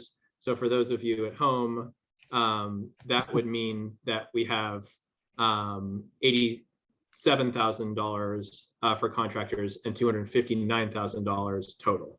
So all those in favor, please raise your hand or say aye. All those opposed, please raise your hand or say nay. And all those abstaining, please raise your hand or say so. Okay, so and just so people know, like, I am dating Emma Jones, the graphic design contractor that the Whitaker hired. We originally were not dating when she was hired for her initial 3 contracts, but we have since started dating. So I am recusing myself because of a conflict of interest. So thank you so much for spending the time and energy on this. We may not be able to get to everything tonight because the conversation ran a little bit later than we thought, but I wanted to make sure that we had time for the charter ad hoc committee update. So with that, I'll pass it on to Delinia and Jen. Jen, Delinia, y'all have the floor.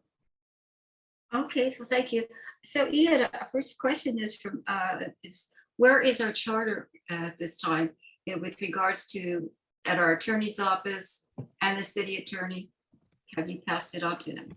No, I haven't, because we haven't had formal action as a board to direct the board to pass it on to our attorney's office. I saw that I think it was either Delinia or you made a motion via email to move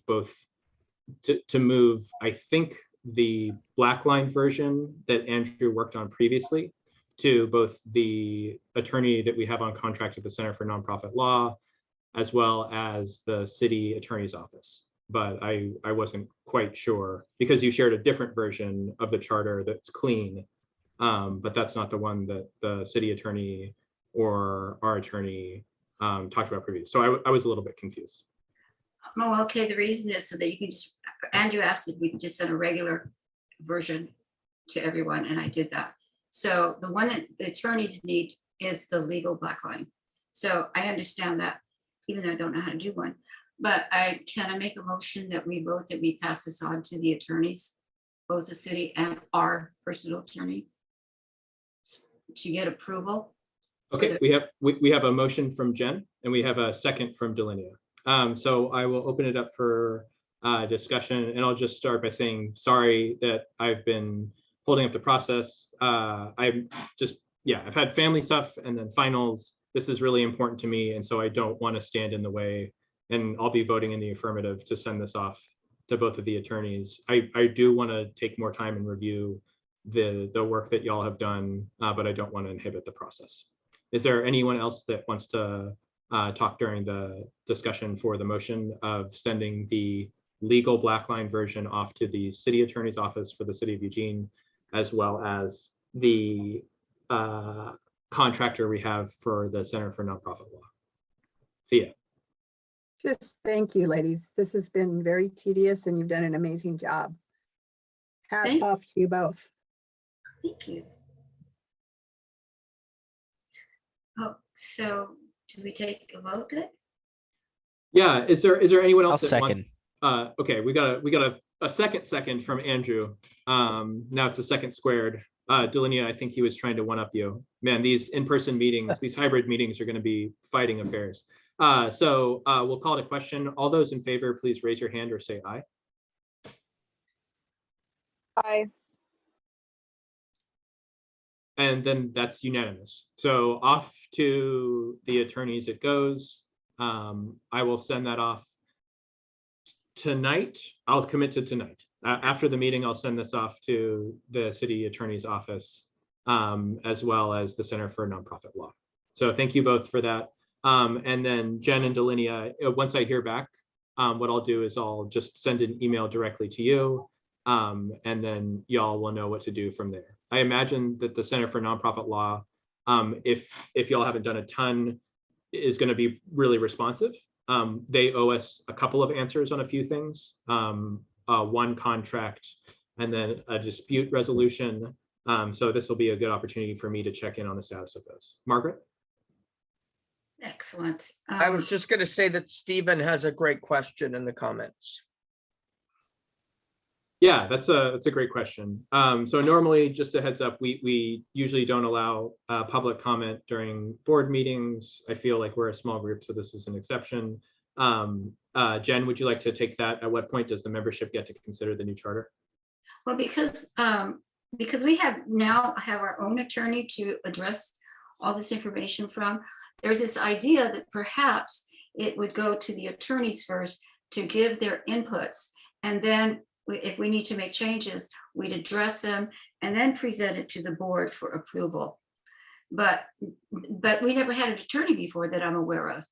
So this is a new aspect to it. So that is something to consider, and the protocol of how things go before it would be to the city attorney in HRNI, which is Human Rights Neighborhood International. And then they would take it to the city, and the city council would vote on it and or return it back to the city attorney, and then we'd get the approval or not. But we're going to get this approved.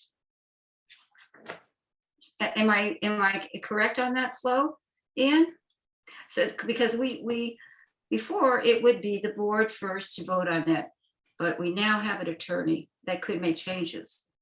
So it should go straight to the attorney. Right, and so just as a point of order, the attorney can't make changes without the board's approval, right? So the attorney doesn't make unilateral changes any more than a single board member does. I think Stephen's question was the general membership. And Stephen, we've yet to delineate a process for how the general membership is going to interact with the proposed charter revisions, but much in the same way that we've done input on everything from park upgrades to how to do COVID recovery. You know, part of that's through our general meetings, part of that's through social media, part of that could be the mailer. And if you have any ideas, we'd love to hear them at a future time. We're running pretty low on time today, so I don't know if we have a ton of time to get into brainstorming on ideas. But the general public, our community will get to vote on it as well. Right. I think Stephen was talking about weighing in on it before a vote. And so, yeah, I'll rely on you and Delinia to shape a public input process so that we can have a robust process too. And I would suggest that you reach out to Claire Roth as well. She has a particular expertise on how to be able to engage the public, and Best, the nonprofit that she works for, I think does a pretty bang up job. And Andrew too, except people hate for some reason LCC. Sorry to throw you under the bus. Y'all do really great work, but you have like some flies in the ointment. But Andrew too, I think has a particular expertise in getting a very structured and deliberate process of public input. He doesn't get all the love that Best gets, but they definitely do a good job, and for my money. Ian, I've only gotten a few dozen emails saying I'm a bad person in the last couple weeks. Yeah, like the worst I get is like dead bugs that my cat brings in. So yeah, I think that it's apples and oranges. Thank you everyone for engaging so deeply on the conversations. I wanted to tag team this next piece with Thea because at our last board meeting, the board gave direction. Thea wasn't here, but I think Thea's left now. Dang. No, she's right there. Sorry, Thea. The board gave direction. Thea wasn't here during the last board meeting to do diligence on EBA, the Eugene Business Alliance, which we did, and the results were kind of unfortunate. So we have an alternative vision to present to the board, but I was wondering, Thea, if you could just talk about your experience with the Eugene Business Alliance. So I reached out to Rich Locke for more clarification on guidelines and how they're approaching. He has moved forward. He's supposedly stepping back, but I will tell you that his approach is very different from mine. And I'm sorry, guys, if my internet is acting wacko. Can you hear me tonight? Okay. So I wouldn't recommend that we join him. He likes to scream and yell, and I like to listen. So there's a difference. If someone else on the board feels differently, please let me know. But I've literally been receiving anywhere from a dozen to 35 emails a day from the thread. Yeah, Gail, it's over the top. Of people screaming and yelling how the city's doing this wrong and someone's doing this wrong. And it's a lot of hate. And I don't need that much hate in my life right now. We have to work together. There's enough hate in the world. We got to stop the hate in the world. We have to find ways to work together and listen to everyone. And so I think it would be better off if we didn't join the Eugene business and we continue. I've been reaching out to our local businesses. I spent last week knocking on doors, trying to encourage them to come to our meeting. Some weren't able to, but our businesses have been very happy with the work that the board has been doing in the neighborhood. And so are many of the residential neighborhoods on trying to help find solutions for our unhoused and for our businesses. So that's my thoughts on joining the Eugene Board Association, whatever it is. Yep. And I see Delinia's hand up too, the Eugene Business Alliance, and then Claire's. So we have Andrew, Delinia, and then Claire. Andrew? Yeah, thanks for the info, Thea. This is kind of what I was worried about the last time we discussed this, that, I just didn't feel comfortable, what they're saying sounds great, but I think my preference is like, if they have a specific proposal that they want us to sign on to, that, I'm really happy to support them on something specific. If they have a letter or an idea that they want us to say, hey, we support this, I'm really happy to do that.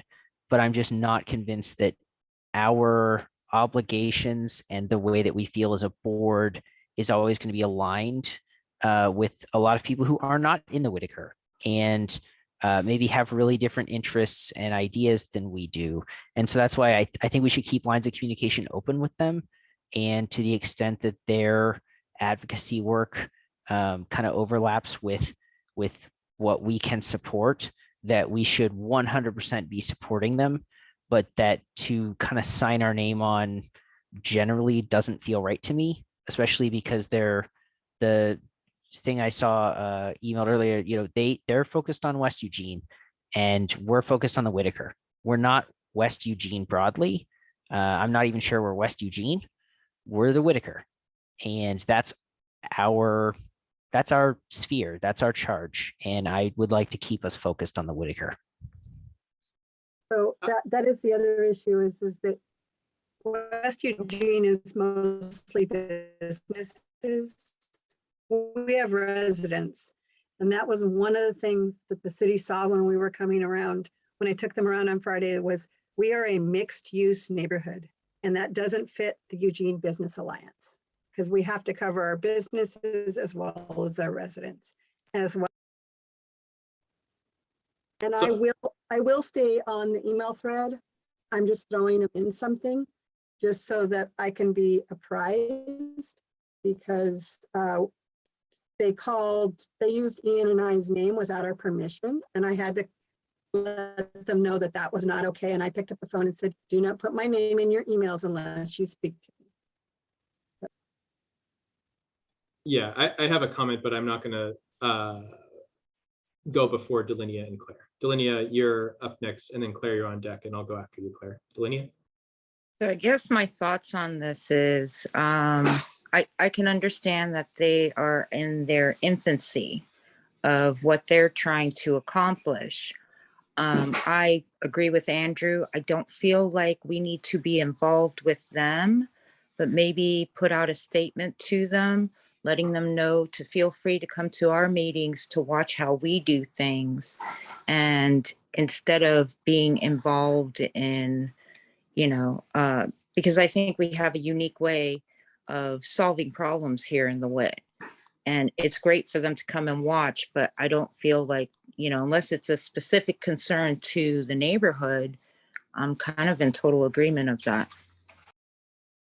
Thank you so much, Delinia. And without going too deep into it, Thea, he was actually at our last meeting, our general meeting. So that olive branch has been extended.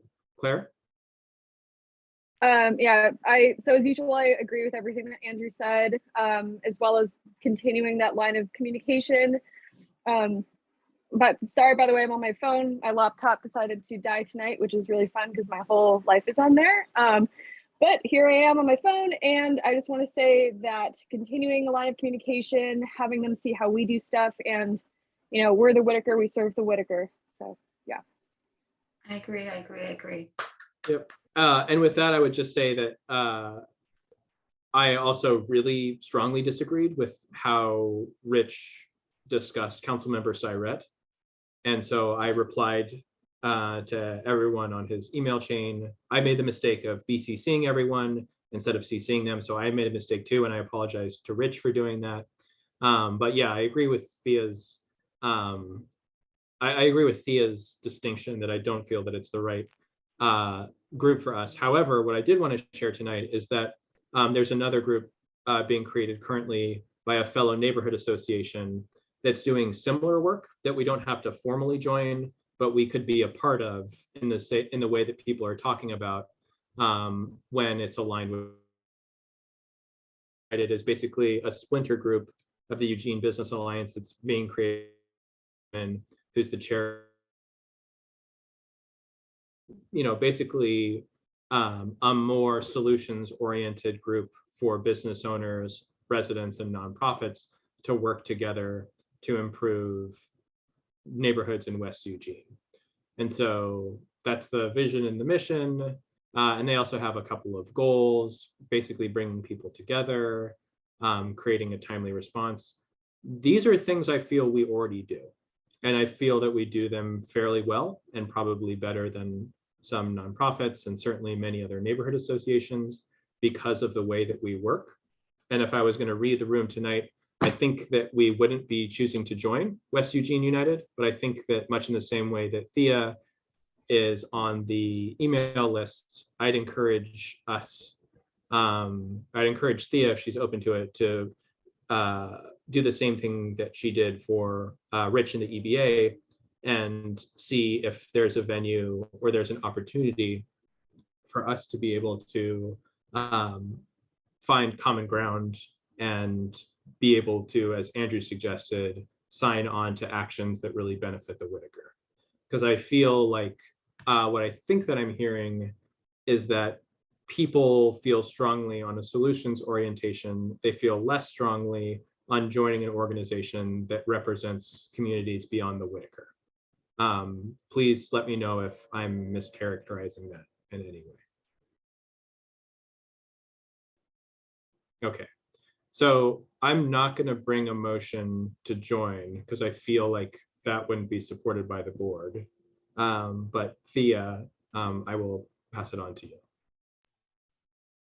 So I am happy to reach out to the West Eugene Neighbors United.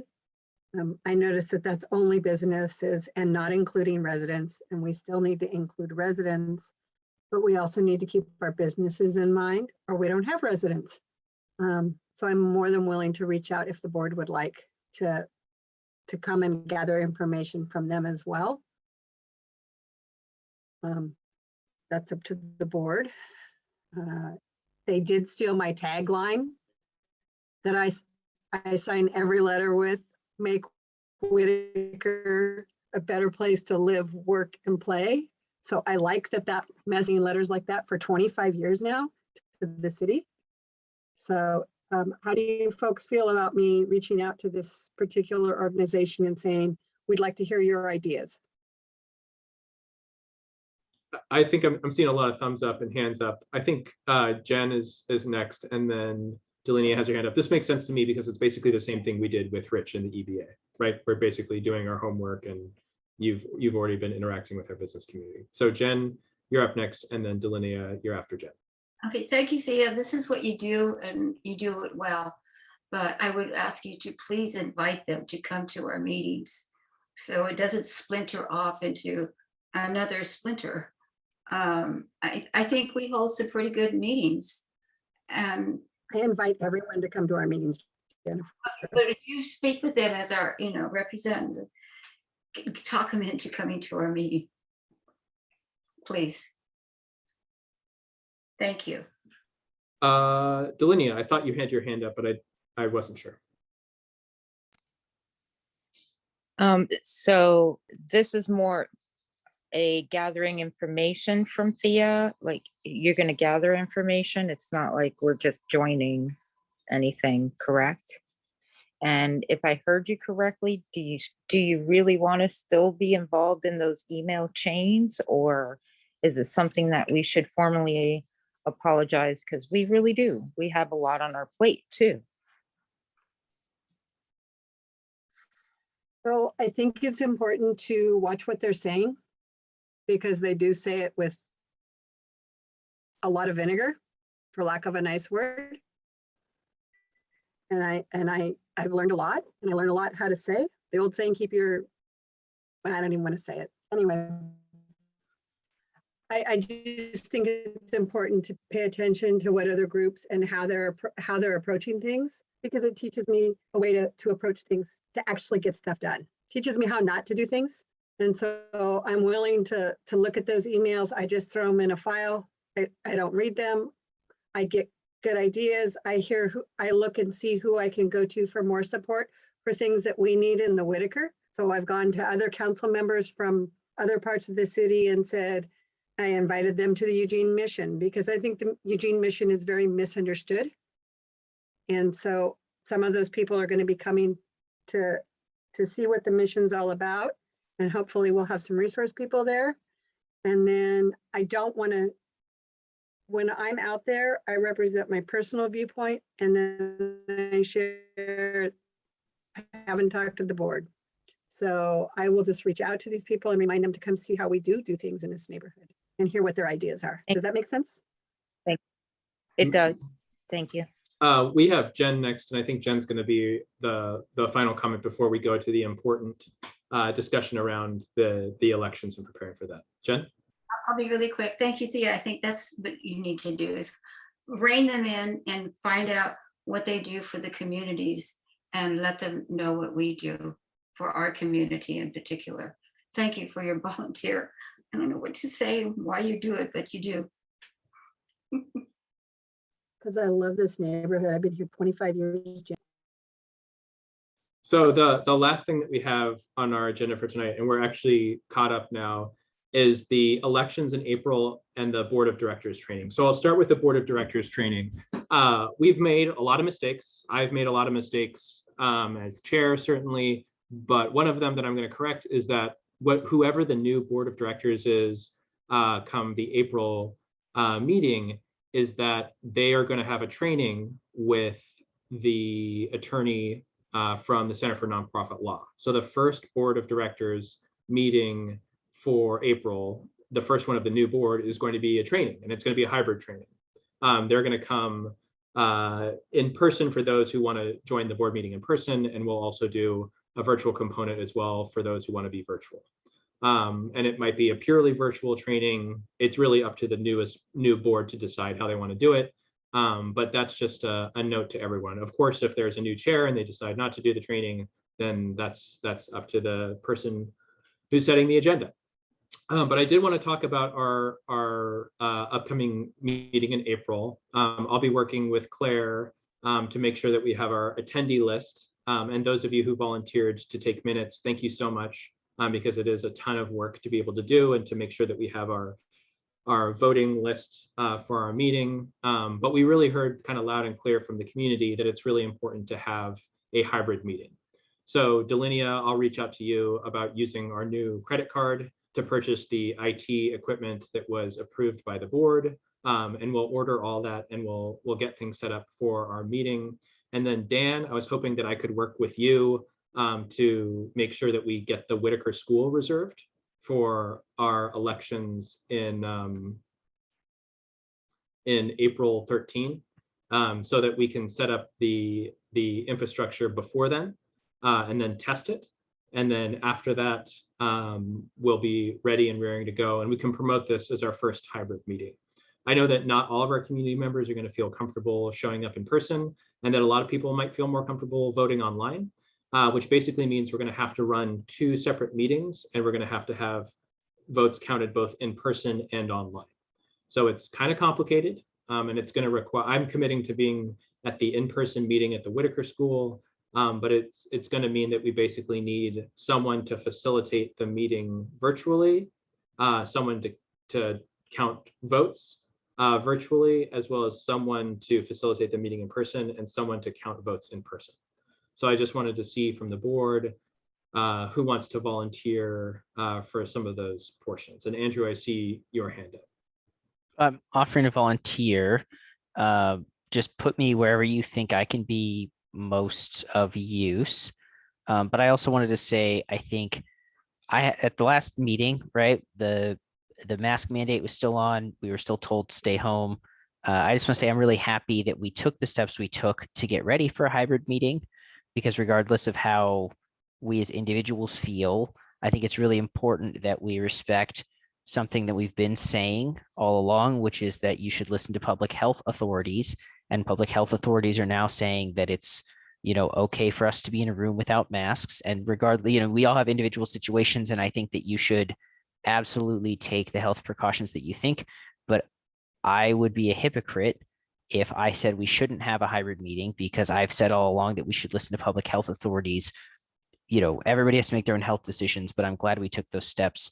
And I'm glad that we can have a hybrid meeting for people that feel comfortable, because our public health authorities now say that they are fine with that. So I'm glad with that. And please put me in whatever position you think I would do best. I would prefer to be online, but I will help out in person if that's necessary. Totally. And I really appreciate that. Jen, I see your hand up as well. Okay, yeah, so Ian, back to the new board meeting with our nonprofit attorney firm. When would that occur? It would occur on the first board meeting in April. So it would be during the April board meeting on the 20th. Oh, okay, thank you. Yep, and it would be up to a 2-hour training on basically how to be an effective board. All the things that we wish we knew a year ago. Delinia. Wait, are there any materials or preparation that we need to? I don't know. You're right. We don't know, but should be addressed. We'll get to that in a second. Gail and I have an update on the continuity binders that we're working on, and big hats off to Gail. I know that individual board members work on stuff solo, but Gail has been putting blood, sweat, and tears and a bunch of cat hair into the continuity binders. So yeah, big props. Delinia. So I'm gonna also contact the bank as far as making sure that arrangements are done really quickly. So, as far as like switching hands. But one of the things that I wanted to let the board know is that I will not be running for treasurer next term. I think I do want to run as an at-large board member, but I want to step down to be able to kind of unilaterally look at and help whoever the new treasurer is to kind of tweak it, because it's not quite there. There's one more thing, which is we're also at the step where we need to purchase a printer and online checks. They're not online checks, but they're basically checks that we can print out, because now QuickBooks can do that for us. So we don't have to handwrite everything and kind of like go back and forth. So I don't really have a dollar amount in thought right now, because I was a little unprepared for it, but I think that would make it a lot easier to get closer to where we need to be with the QuickBooks. That's all. Thanks so much for that, Delinia. I see Jen's hand up, but I did want to go to Dan in a little bit. Sorry to put him on the spot. The one thing that I wanted to say is that no matter who wins the board meeting, who wins election next term, I think we ought to support them because that's what the neighborhood chose.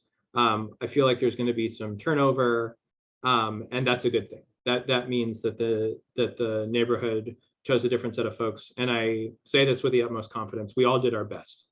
I am so proud of all of you and the work that we did together.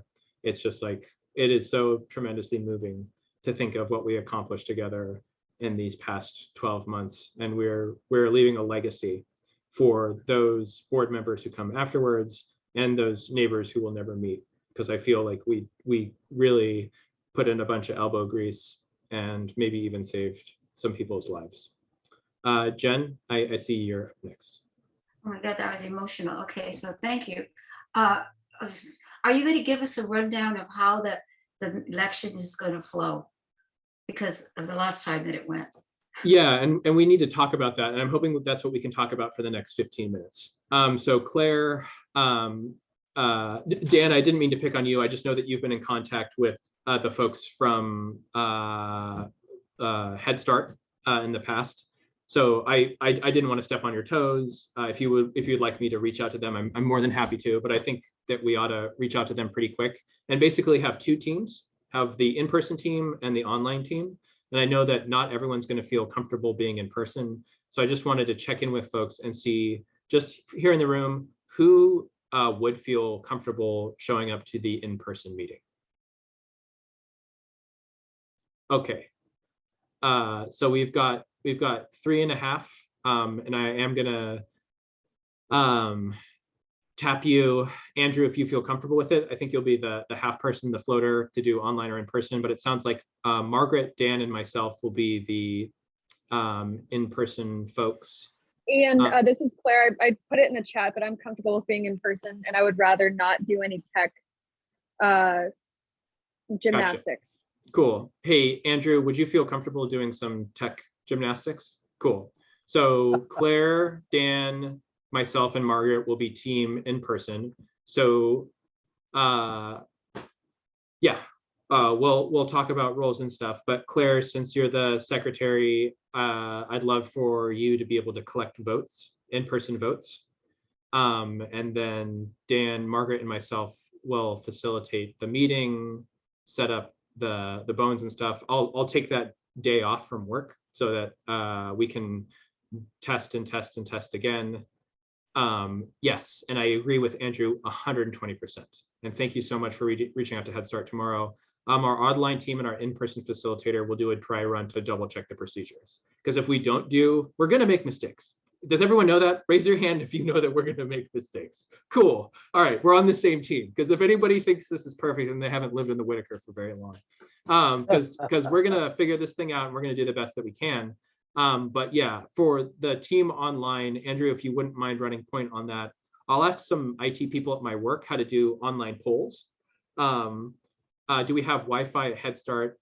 Yes, but I'll confirm that with the good folks. And are we going to have anyone from the U of O to come and help us? If I can get one of the IT peeps to come, then yes, and I'll ask my friends to see if they can come and help us set up. Certainly for the dry run, I think it would be helpful to have them come and show us what to do. So we have two teams now. Gail, would you feel comfortable facilitating the online portion of the meeting? I don't think I should be the host. I don't have that kind of tech skill, but I can certainly, call the vote and count votes, that sort of thing. Gotcha. Andrew? Yeah, I've done a bunch of polling on Zoom before, so I'm really happy to set that up and make that work. Thanks for doing that. I really appreciate that, Andrew. And I really appreciate you, Gail, being willing to call the votes, because that just makes things a lot simpler if Andrew's focusing, not to say he's not talented and could do 12 things at once, but for me, at least, it's a lot easier if I'm focused on one thing at a time. So appreciate you calling the votes and Andrew running the polling. Jen? It's all about teamwork. That was my question. Andrew's going to host the meeting online. Correct. Correct. And Andrew, I'll share with you the WCC stuff. And Thea, I see your hand up as well. And by WCC stuff, I mean the login info. So you'll be able to host everything. I do have some information on the continuity binders and stuff that I want to give some time for Gail to talk about. But I'm going to Thea next and then back to Jen. Thea? Willing to provide any online backup stuff that Gail and Andrew need. Happy to help. Sweet. Thanks so much. Jen, did you have any other quick comments? Yeah, who's going to take the minutes online? So on that, if I can, right, in my mind, right, you need 1 minute taker. There needs to be a single minute taker, and then you need facilitators online, right? Like Gail is going to be, I think, keeping everybody online in check, and there's somebody, right? We need to have 2 people whose job it is to coordinate between the 2 meetings to figure out like whose turn it is to speak, make sure we have everybody whose names are in the hats, right? And then 1 person needs to be running the polling online, and there probably needs to be some help with the facilitator in person to run the polling, and then we have to add those up and talk. So there really just needs to be 1 minute taker though. Makes sense. I apologize, Gail. I didn't see your hand. Well, I was just going to say the only problem with that, and the thing that was one of the many things that was problematic about our last hybrid meeting is that there's more going on the Zoom than there is going on in person, which is to say there's a whole chat on the side, whichever side it is. I can never figure out which way I'm pointing on this thing. But anyway, there's a whole chat conversation going on that nobody in the live conversation has access to, and that's also part of the public meeting. So I think maybe it might not be a bad idea to have somebody taking notes from the virtual end as well, so that we can then combine those together to get a complete picture. I agree with that. Thank you, Claire. We've got Andrew and then Thea and then myself. We're getting closer to time, and I wanted to make sure that we talk about the continuity binders and what happens when the neighborhood chooses the next board. Andrew?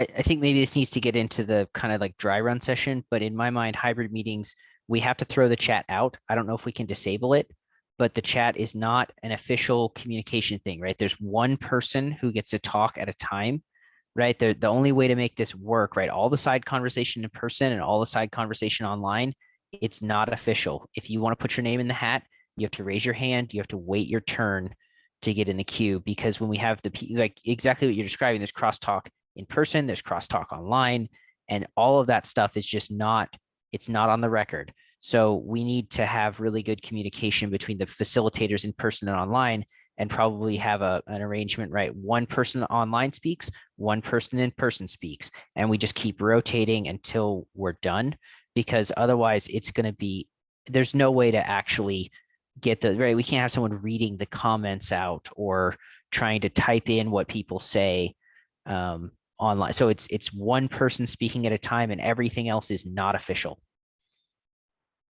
Can we shut off the chat? Is that a feature we can close? So that's why I have my hand up. Yes, chat can be shut down. There are all sorts of things you can do with Zoom as far as shutting down chat, how your order of speaking happens. So can people try to access the chat right now? Because I just shut it down. So I just want to see if people are still able to chat. No, Nope, It it's been says chat disabled. disabled. Okay, so the system works. I think that's a good idea. I know that Jen, you want to be next in the queue, and then after that, I want to pivot to Gail and I to talk about the continuity binders. But how does the board just feel? I mean, we don't have to vote, but just by a show of wiggly fingers about disabling the chat. All right, fingers a wiggling. And then Gail, I saw that you had a comment before we go to Gail on the binders. Jen had a comment. Yeah, Jen, did you have a comment? No comment. Thanks so much. Gail, I just wanted to pass it to you. I know that you and I are due to work on the continuity binders this week, but basically, I mean, yeah, is there anything you want to share, Gail? Do you want me to blow up on the big board what's on the continuity binders? Do you just want to do like a quick overview, or yeah, I'll just pass it to you.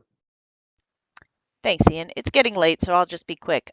Basically, you all have an email somewhere in your email chain that includes all of the new forms that the lawyers suggested we should have. They have things like, you know, your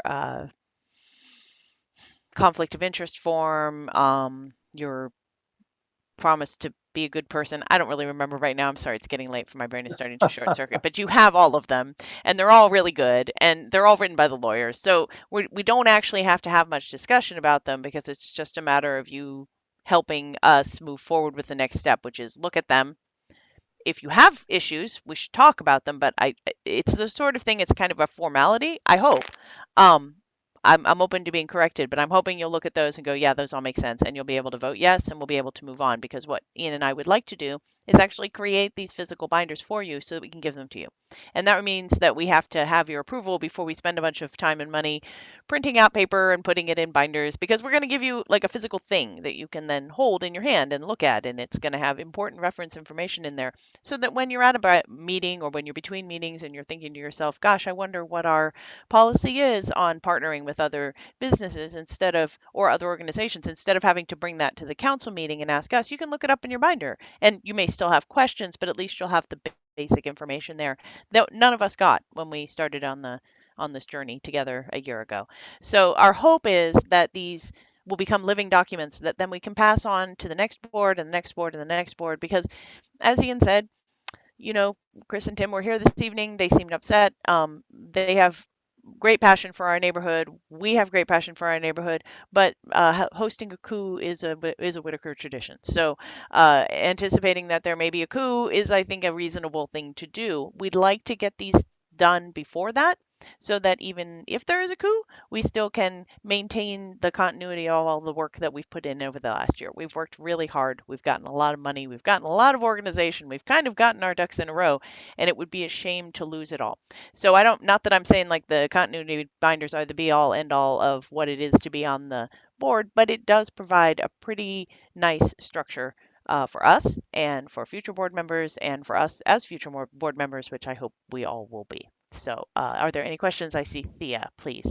Go ahead, Thea.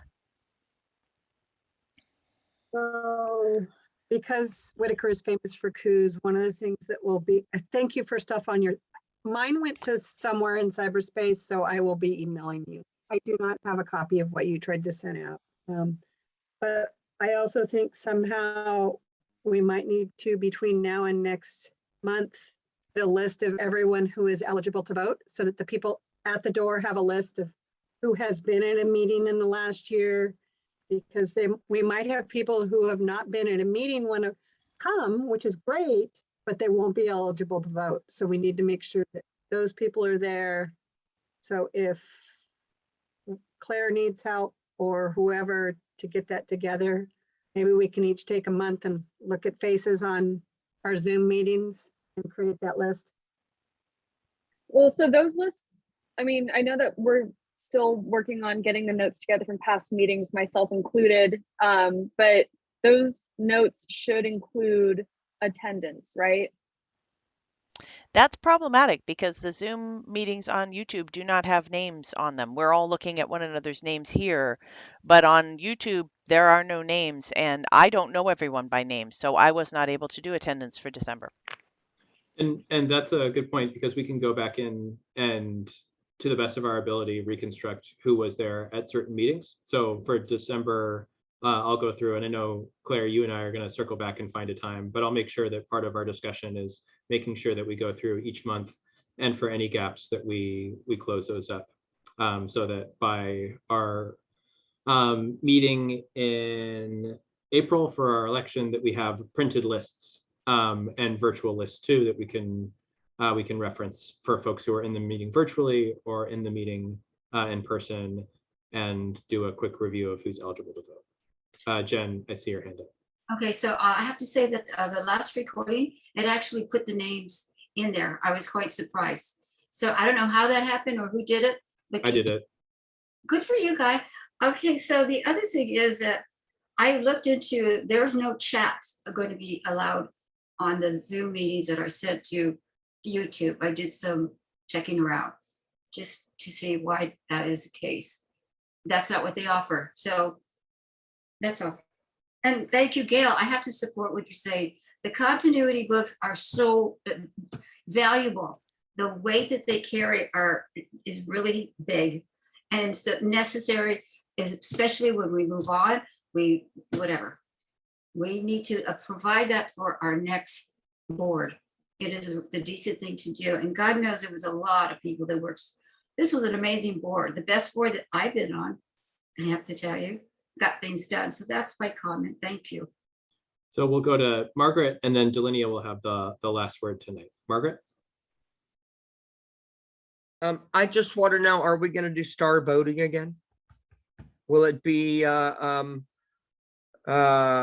anonymous, or are we gonna raise our hands, or are we gonna write a name? How's it gonna work?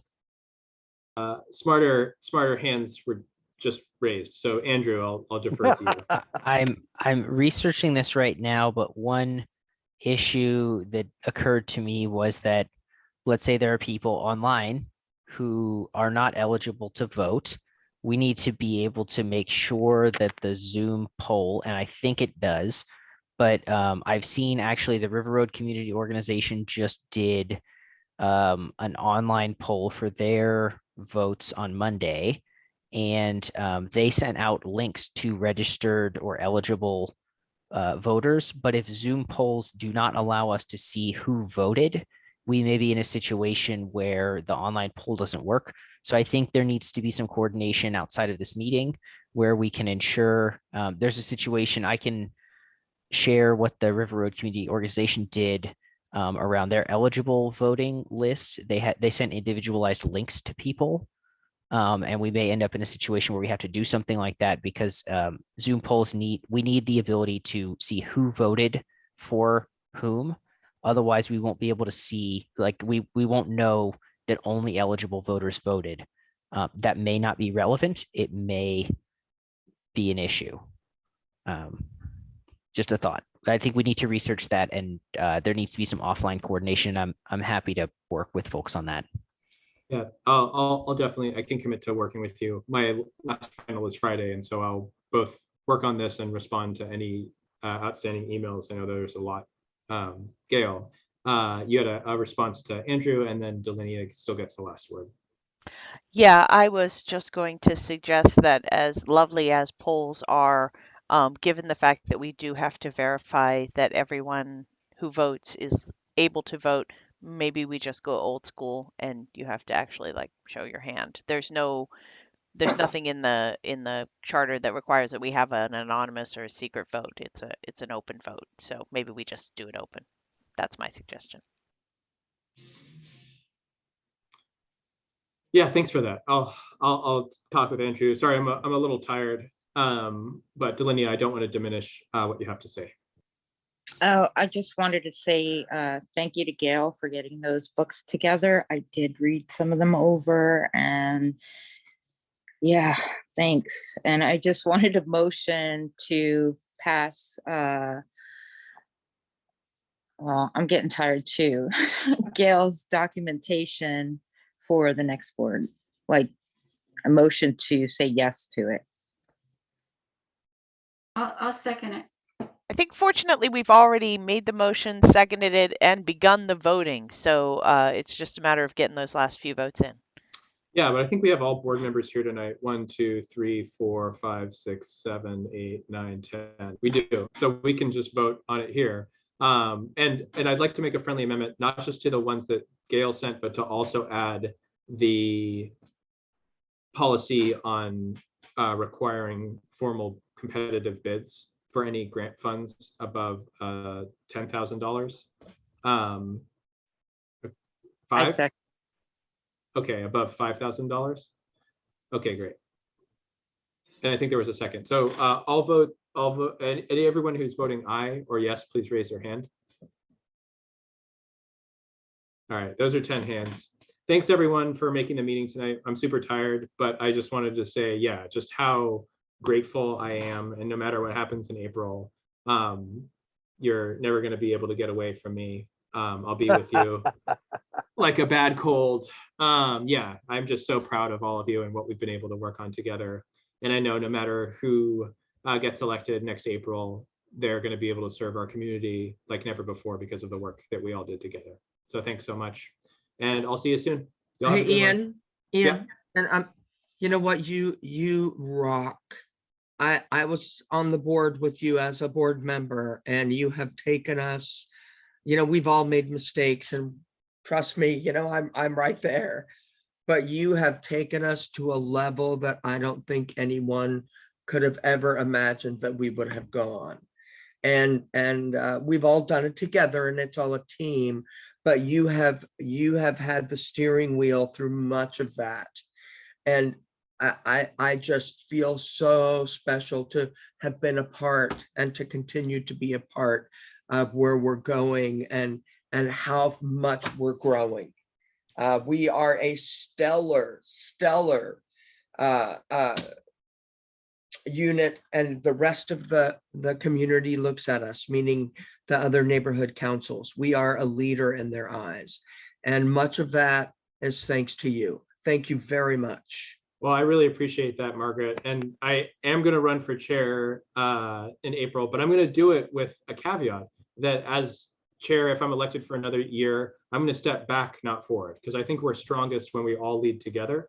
And I think this isn't I think that the past year showcases a great restaurant, not a single great chef. I think the talents of all of our membership have really shown through, whether it's our transportation committee or art committee, the amazing work that we've done behind the scenes to make our finances great, the continuity binders, the website, the unsexy stuff that isn't fun. And I think that is a testament to all of our individual capacity, including the work that we might have been doing for more than a decade. Anand's work on the Public Health and Safety Committee is like the little engine that could. He's been a chair himself. He's been on the board longer than anyone here. So yeah, it's a testament to what we can do together. And yeah, I'm just so grateful to you, Margaret, and to all of you. And I know that no matter what, we're gonna look back on this time and said, fuck, I would never do this again. But we're gonna do it with a smile on our face. We're gonna do it with a smile on our face because it was a lot of work. So yeah, I won't keep you anymore. Yeah. Restaurant. They might actually block off that section No between way. the triangle. That was one Oh. of the things I asked. I said, you guys keep giving us and they might block it off so Slice and Meiji can expand. Oh, wow. That's So cool. I'm gonna still nag on it. Wait, Okay? you mean Yeah. they're closing the street? Well, I'm pushing for it. I said, if Just you like can that do block. it, if you can do it for the Gordon, you can do it for the Whitaker. Why don't we just And go out there with some like fences and cones at 1 a.m. Thea? Let's go. I was at Slice right before this meeting, and I suggested that to my partner. Well, I asked again, I'll ask again. I put it on the short list of to-dos for like in the next week or two. So they're gonna get another letter. So Ian, I'm gonna push. They're getting full court press. It's basketball season. Cool. Well, yeah, I'm gonna go rest a little bit, and then I'm gonna reply to a bunch of emails by this weekend. So I appreciate all of you, and I'll be in touch soon about voting, about voting lists, and about election stuff over my spring break, which is next week. Cheers, everyone. Talk to you soon. Excellent cats tonight, everyone. Yes, high five. All the best.